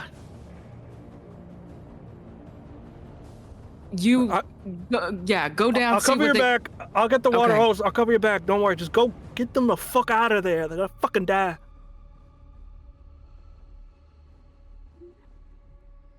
I get frustrated because I have to backtrack. But I attempt to just, because I think I know exactly who I saw in the corner of my eye, and I can't ignore it. I don't want to ignore it, but I can't fucking believe this. And I will attempt to go downstairs and attempt to find Ava. Fantastic. As you're going through, at this point, you, Zona, as you're helping people out, directing, you see that your dad on horseback, running, not really noticing you, jumps over one of the nearby flames and goes towards the back of the building. As you see, he's kind of running through, very determined on his face, which seems to have a couple of bruises or cuts on him, as he seems to be chasing around, trying to help, maybe, but he goes around the back of the plant and into it. I scream out after him, Dad, where the hell are you going? And I'm trying to remain, like, keeping people up and rushing people out, but I am distracted. I fumble a couple times. Screaming out his name does not notice at all, as you he just goes in, not noticing you. And that, I think Percy and Samson look over you like, look, if you gotta go get your dad, as Sammy says, just go get your dad. Before the sentence is even finished, I'm out. I'm running towards him. You give me permission, I go. Like. With that, he goes, all right, everybody, this way. And with that, all of you are inside this building at the moment. Going through, Ava, you're the first. Going through, you can see that mostly everybody's gone, but there seems to be whatever, maybe the manager or whoever was running the plant is stuck in the office right now. Okay. You see it's a kind of like second floor. You can maybe get there before the fire spreads, but you gotta go quick. And I think Ava turns to Kameron and kind of like points up to that second floor office and says, "Do you see that manager in there?" Yeah, fuck stick. Got it. All right. And I think I look around and try to see, is there an easy way to get up to that second floor? Like stairs, a ladder, or something nearby? Yeah, just stairs. The only thing you have to worry about is being fast. So be a flight check. Okay. That's gonna be concerning because I have a D4 in flight. What is my DC? I'm gonna make it a DC 6. I give it a little bit of a challenge. So you gotta explode here. Okay, I got a 3. However, I will take this opportunity to use an adversity token instead. And actually, I have an ability that allows me to basically use adversity tokens for 2-for-1. So my 1 adversity token will actually give me a +2 when I use it. So that is a 5. 5. It's DC 6. DC 6. Can So I use 2 adversity tokens? You can use 2. All right. In that case, I have a 7. Fantastic. Nobody's failed yet. Congratulations. But with that fast moving out the way, you're able to sort of get up the stairs right quick. I think at this point, Lizzie, you come through as you see they break into one of the nearby offices to get somebody out. But immediately as they grab this sort of older gentleman, the stairs behind them crumble as one of the infrastructures at the top breaks in, closing their exit. You can see there's another way, but it looks like you're probably going to have to hack through it if you're going to get them out. Do I have eyes on Ava and Kameron? Yes, you see they're trying to help this individual out. They're on like the 2nd floor, but they need some help here because their exit just crashed on them. You fucking idiots. What are you doing? And then I just, without waiting for an answer, I will take out my axe and start hacking away. Fantastic. This is going to be, I'm going to say fight. I don't think I'm right because it's not really brawny at the moment. You're like actively beating the crap out of this thing. Yeah. So, Sounds good. Fight. I'm going to make it let's be DC 8. 8 exactly. Ooh, lucky. With that, you begin to get your axe. As you're doing this, as you're all preparing, you do see again out of your eye another fucking wombat comes into the building itself. And sadly, last but not least, is Zona. And in Zona, as you enter in, you see that the entrance clashes behind you as well. As you can kind of looking for your dad, you can see he's like up ahead wherever like these chemical tanks are. He seems to be there, almost like he's looking for somebody. I'm following behind him and I'm just screaming out to no avail. He is not turning back, most likely. Dad, the hell are you doing? Get your ass back here. What are you doing, Dad? With that, getting closer, you do able to grab his attention. You do see gun in his hand and goes, Sona, what are you doing here? What the hell are you doing here? We're trying to get people out. Hell, you going into the fire for? Somebody's here. I'm trying to help him. Help him? And Zona looks down, noticing the gun. Look, and he kind of puts it behind him. Look,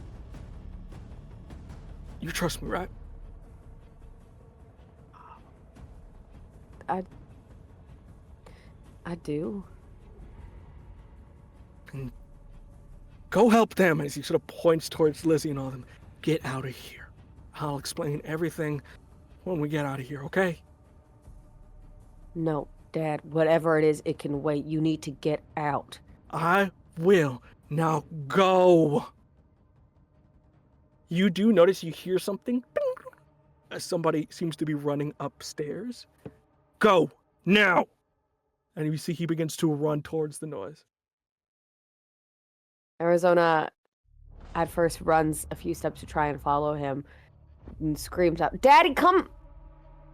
And looks, sees Lizzie and Ava, and instead runs to try and help them.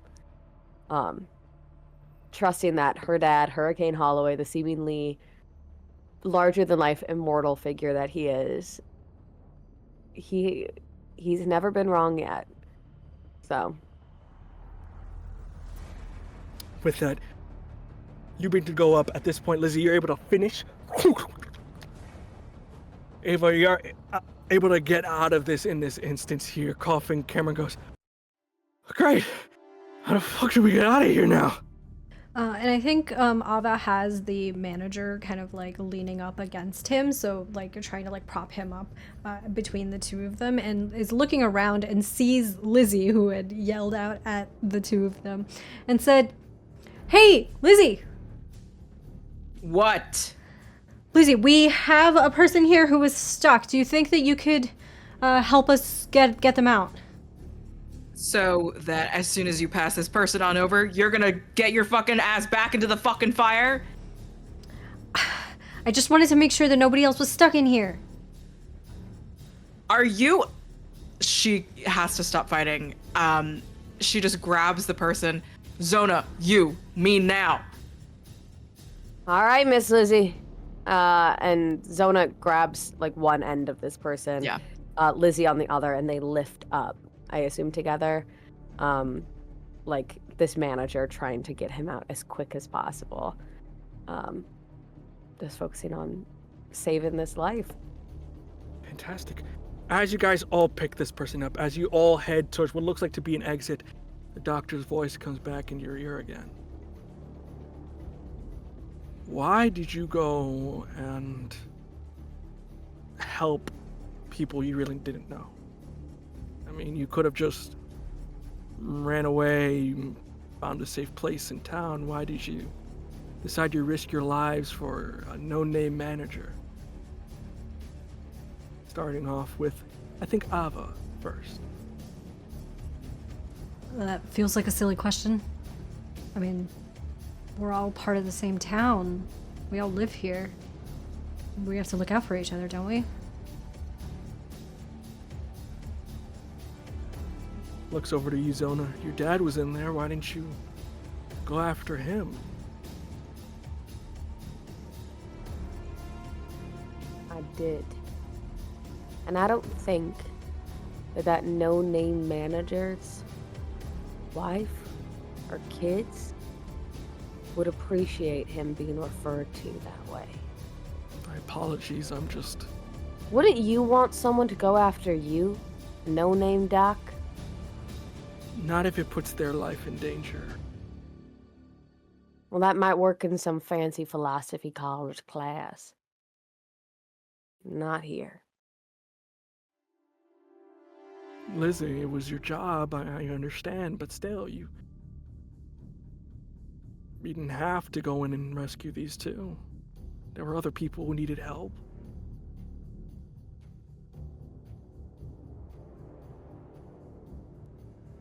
Firefighters don't pick and choose. It's not how it works. So let me follow up with another question for all of you then. If you knew what would have happened next, would you have done something different? Lizzie, how about you? Would you have done something different knowing what would happen next happened?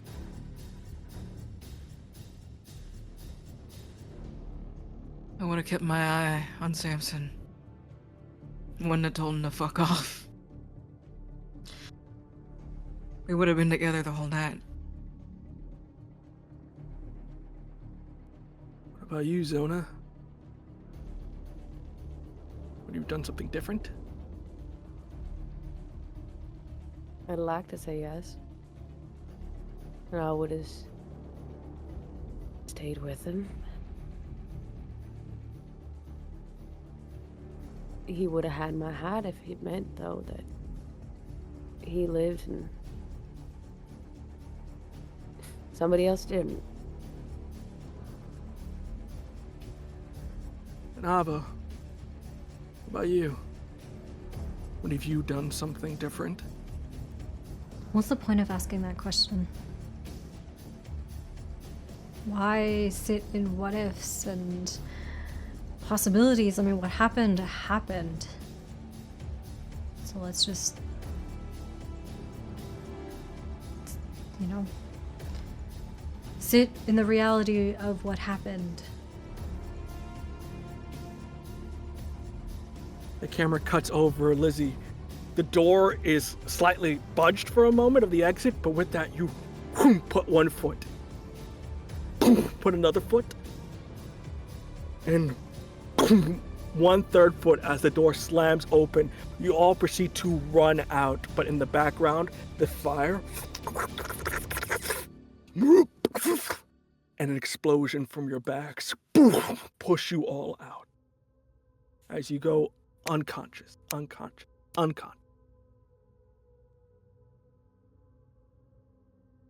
You don't necessarily remember what happened next. It was a bit fuzzy. Your mind was overloaded, sensories, as your vision is slightly blurred.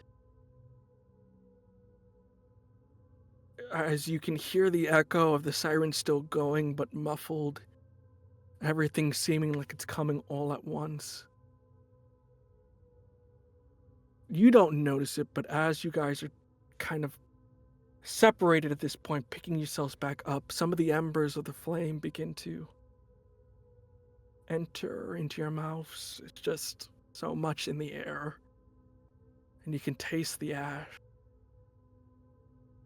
And whether it was because of the head injury or just the explosion messing with your eyesight, you swear that your mouths began to breathe neon blue.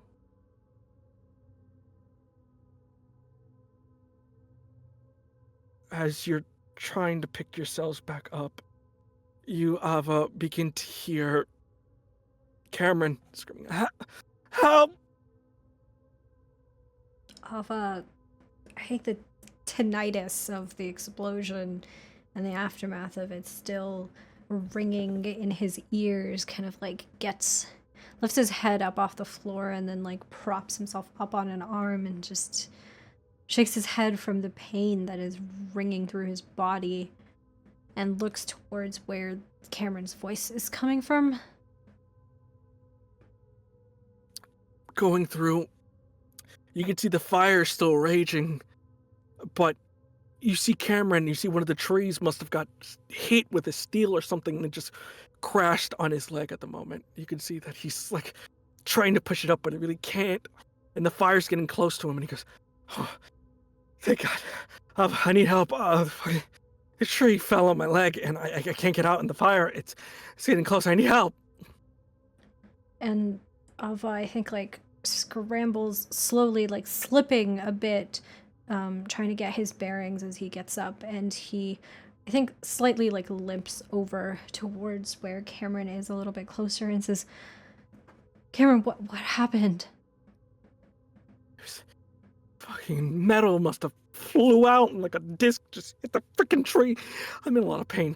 Can we just pick up the tree, babe, so we can get out of here? And Ava, I think, looks very slowly. Everything is moving so slowly. And turns his head to look at this tree covering Kameron's leg, blocking it from any movement. And he moves his hands closer and feels the warmth of the flames. Feels it almost get to a painful point and pulls back. Almost like they had been burned, but they hadn't. And I think they feel it. In that moment that they had kind of felt that warmth in their hands, they had felt a twinge of pain on their face, in their nose. And it's like a memory shooting through their body. And he looks back from the tree to Kameron and takes a step back. And takes a second step back. But where are you going? You just have to pick it up. I know it's hot. It's really hurting. Come on. And still in a partial daze, but with more clarity than he has felt in such a long time, Ava turns around and finds the nearest exit, the nearest way to safety away from this fire. You hear his echoes. Oh, what the fuck? Come back! What the fuck? What is your fucking problem? Ah! Ava! As you tried to find the nearest exit there. Zona, you are waking yourself up, trying to get a bearings. And with that, you can see very much burnt and trying to move ever so slightly is your dad, who's trying to make his way back. Still alive, but he's hurt and he's trying to get back. Daddy? Zona. Dad, I got you. I got you. Come on. I'll be alright. Don't worry about it. And she goes to try and like pick him up and feels his skin is so hot, and she feels the first layer like rubbing off as she tries to move him. As it splits apart in her hands. Just mush. You see, kind of, don't worry about it. Let's just get over. You see Percy kind of comes over. Jesus Christ, come on. Percy, come on, get the other side. Come on. I got you. Just like with Lizzie before, she tries to like mimic that, one on each side, carrying him up by his shoulders. With Percy lifting her dad up with her. With that, he kind of goes, I don't think I'm winning in a beauty contest anytime soon. Don't worry, Hurricane Holloway still make all the ladies' hearts flutter. Just focus right now. Come on, keep moving your feet. One foot in front of the other. Keep moving. You gotta keep moving, Dad. You continue forward. Lizzie, you have to take off your helmet as you can just feel the heat around you. It's so much. I mean, if anything, your clothes feel overbearing at a moment.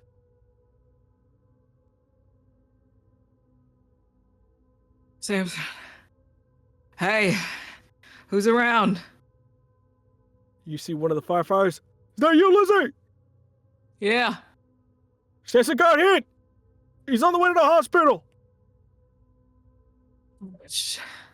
Oh, we got a chopper coming in. It's gonna spray water.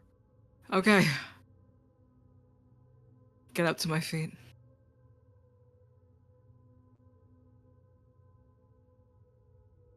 Kind of getting off, taking it off, kind of going forward, and I think at this point, all of you reach what looks like to be the same entrance you were at. As you all are either driving to or directed to the hospital. As you all do, you see that while the work you have done helped save a lot of lives, there were others that weren't so lucky. As the fire spread around the valley like a circle, hitting other areas that, for the town of this size and the force it has, it could never properly fight off. But luckily, the outside forces from the state have come in to help. Going and driving through, you find yourself in the hospital, and while you don't remember much, you remember the crowded hallway as everyone is trying their best to find a doctor. Everybody's trying to look out for their own. You remember the look of horror upon some of the faces that you knew. Frank, as he records everything that's going on. Cassidy crying out for help as Cyrus's left arm winces in pain as they got a bit of fire on them. Duncan itself is trying to be revived at this moment. And Alyssa's face as they are shocked at what's going on. And the thing you remember the most in this moment is a community in pain. Some time passes on, and with that, some of you find yourselves in certain rooms. Lizzie, they got Samson. He's hooked up in one of the nearby rooms by himself, bandages all around him as that monitoring his heart beeps. Ava, you didn't intend to go in, but you do notice that they did manage to get Kameron, though he is severely burned and they had to cut his leg. But he's alive, bandaged the same way. And for you, Arizona, your dad got as much help as he possibly can. But even the doctors taking you aside told you he may not have much left. The sounds of dread over time are replaced with that of the vital monitor, beeping out the victim's heartbeat with its own as it's getting slower and slower. But as it does, there's a strange sensation all over you for each of you. As you find that your own heartbeats slowing down, almost as if they're trying to match that of whoever you're watching before you in their bed. In this instance, Lizzie, a bit of more bad news comes your way. As you see, 2 more beds are added. One of the nearby doctor goes, "Mrs. Stone, Lizzie, I got some bad news. What? Your parents are out on the trail, and we were able to get them. They flew in, but he kind of points towards these stretchers here. They weren't as lucky. I brought him in here because I know you're here with Samson, and I know you want to be with whoever you can be. If there's anything I could do to help, They went on the trail.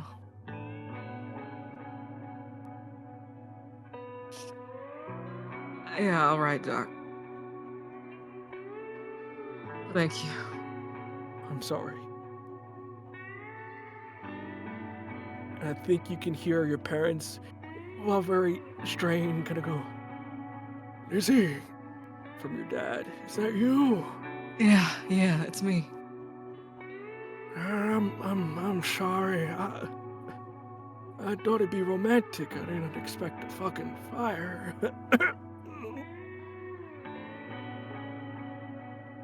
How's your mom? I look over to her.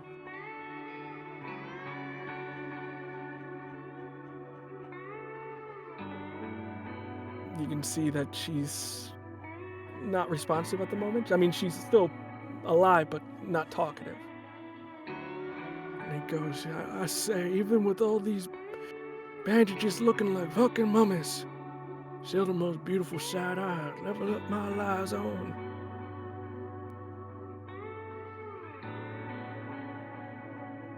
Why don't you get some rest?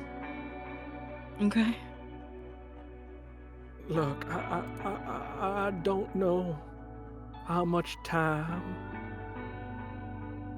is left for me.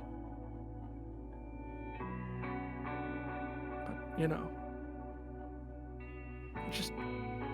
I know Samson can be kind of rough, but he makes it out through this. You know, you be good.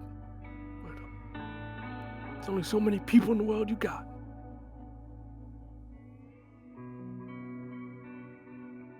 I love you. Love you more.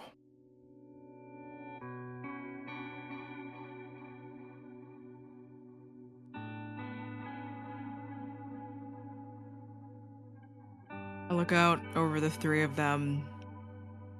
My whole 3 lives out on hospital beds in front of me. And I'm fine. I wasn't there for either of them tonight, and I am the one that is fine. And I just sink to the floor.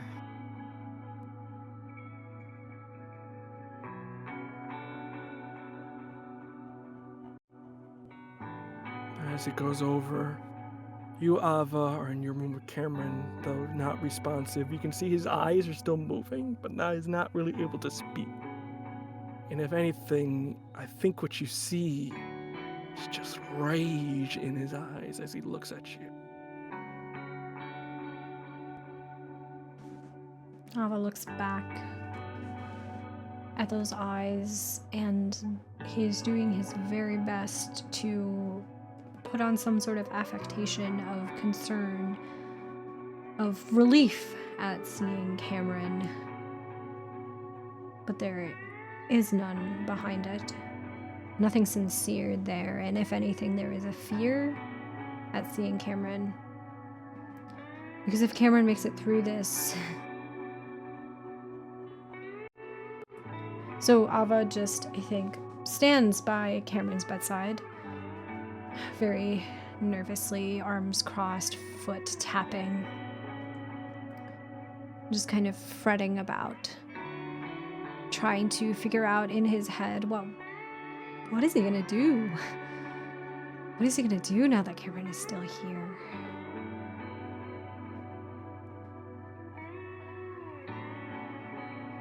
And last but not least, Zona. Percy's left to go get some coffee.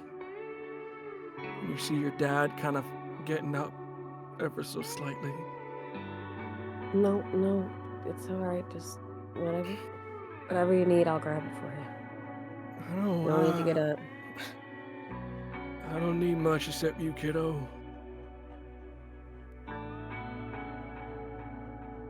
I'm sorry. You ain't got nothing to apologize for. Oh, I got plenty to apologize for. No. I don't have much time left. No. I don't want to. No. I want to be lying Dad. to you. No. Mm-mm.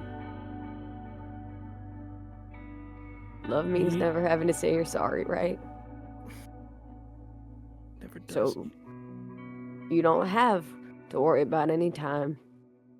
You got plenty of it. I need you to promise me something, kiddo, because I don't think I have much longer.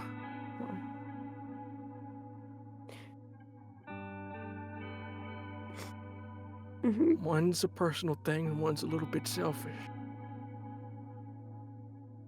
You've earned the right to be selfish, Pop. First things first, you need to take care of your mother. Now, I know you're on the outs and you have issues, but when I'm gone, it's just going to be the two of you. And they gave birth to you, and that means something. Okay. I can do that. Second's a little selfish. When I'm gone, someone's gonna be trying to take my title away as bunking champion of the county, so I need you to square up and make sure that name Holloway stays up there, okay? All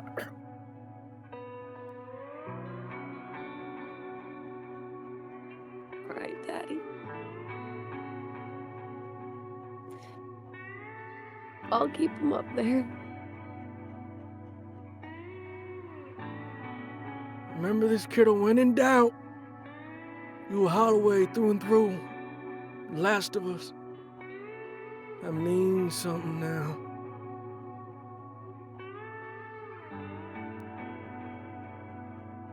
You're gonna stay, and you're gonna be with me, right? I'm gonna try. No try. It's gonna happen. You're gonna stay. You owe me that. You owe me staying.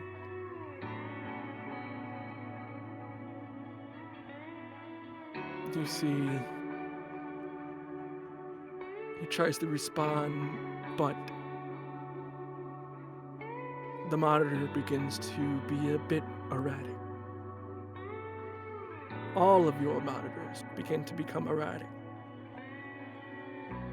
as those in front of you are dying.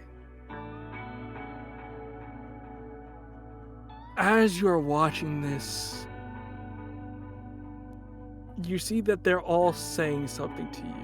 Kameron, John, your parents, or your father, at least Lizzie, they all say something to you in their final moments, but for some reason, whether it be the trauma of it or you still recovering yourselves, you don't hear it. See, the lips move, but it's mute in your mind, as the only thing you remember of this instance was that fucking beep.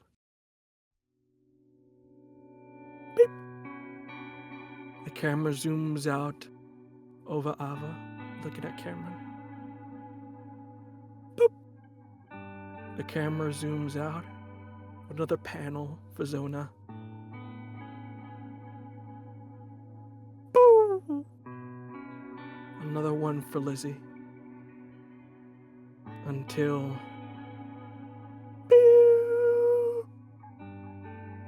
the flat line. And in this moment, Moran goes to coming back. I need one thing from you all before we close out tonight's session, and I think it will help you all. I want you all to close your eyes for me, please. Each one of you. And imagine that moment. Remember the smell. Remember the sound. But more importantly, I want you to remember the feeling. I want you to take a deep breath in. Breathe out.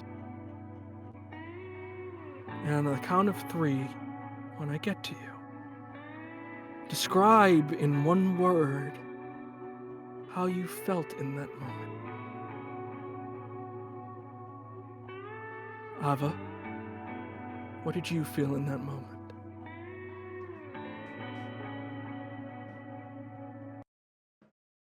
I felt grief. Lizzie, what did you feel? Pain.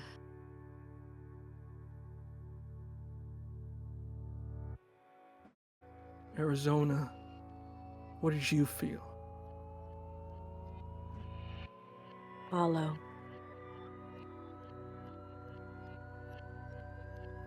And what you do not say happens next. Your hearts in that moment of them passing away begin to beat faster, faster, and faster. The electricity in the room begins to flicker. And something begins to glow from your chest, your hearts. Your pain emanates from this feeling. Something tangible, something real begins to happen. Loose materials begin to spin around you like a hurricane of fury as everything begins to float. And with a massive shockwave goes off, breaking whatever windows are in the nearby area. And as the camera goes to dark, each and every single one of your hearts are perfectly synced with each other. A strange thing indeed. And that is the end of our episode for today. Yay! Yay! As you can see, I broke everyone here, which means I did my job well. with that in mind, we're going to do plugs in reverse order here. Starting off with you, Cam. So, Cam, who did you play today, and where can people find you on the interweb webs out there? Okay. Hi, I'm Cam, and I played Arizona Holloway today, and hopefully for the time being, I will continue to play her. And you can find me at cam.inator or cam_inator just about everywhere. Also, you can find me under Eden Poussey for all of my burlesque stuff here in Chicago. Lovely, lovely. Next up, you, Josephine, who'd you playing, and where can people find you on the wide internet? Hello, I am Josephine at Scary Dog Friend. I have been Lizzie Stone, who loves her husband. And you can find my work on Bad House RPG, where we are running a Darkness Eternal series, Midnight Rush, as well as Slumber. And currently on YouTube, our Grindhouse, our anniversary one-shots are slowly but surely coming through. And yeah, thank you for having me. Last but not least, you, Hamna, who'd you play, and where can people find you? Hello everyone, my name is Hamna, I use any and all pronouns, and today I have had the distinct pleasure of playing Ava Taha, who uses he, him pronouns, and Ava is definitely grieving the loss of his boyfriend, not at all relieved that that happened. And if you like what I do, you can find me all over the social medias at LilithTTRPG. I am most active on Blue Sky. If you want to keep up with me, that's the best place to be. One thing I do want to shout out is that my multimedia production studio, Tender Vicious Studios, is releasing a new AP at the end of the month called Lori's House. We are doing a whole month of promos, so check us out, tendervicious.com on Blue Sky, or Tender Vicious Studios all over the other social medias. That is YouTube, Instagram, TikTok, and Tumblr. So whatever you prefer, you can find us there. As a little treat for y'all, I haven't announced it yet, but I will be tomorrow, but I'll tell you in advance. We are doing a little community stream this Thursday at 8 p.m. Eastern Time, where I will be live DJing for the first time ever. So if you want to come and do a little like club night in our respective houses, that would be awesome, and I'd love to see you there. Be nice to me, because it will be my first time doing that. Anyway, passing it over to Chris. Hello everyone, I'm the one responsible for all the pain and misery today. I have been your humble GM for these preceding evenings and for this series going on. You can find me on the interwebs at VO Cologne, more on Blue Sky than Twitter, so you can just VO Cologne, and it's there. In terms of Tiny Tales, or what we got going on here, we got the Wildfire Club. We'll be doing this for a couple more weeks here, so we got a full-out season ready for you. So every Sunday at 4 p.m. Eastern is when you can find some sweet, sweet stuff. We'll have the VOD on the YouTube out later on, but also we're re-uploading the Mythic Initiative, which is another lovely show of ours. Right now we're doing the first season, which was Monster of the Week, and then the second season that followed up was Apocalypse Keys. So it's a bunch of monsters and stuff. So if you like stuff like this and a little bit of action in it, I would highly suggest you watch it. We upload around every Wednesday around 2-3 in the afternoon. So catch up as we prepare for TMI 3, which we're working on at the moment. But with that in mind, thank you everyone for joining us for our premiere, and we cannot wait to explore what happened with the Wildfire Club. Until then, everyone, we hope you have a lovely rest of your evening, and we can't wait to see you next week. Bye-bye.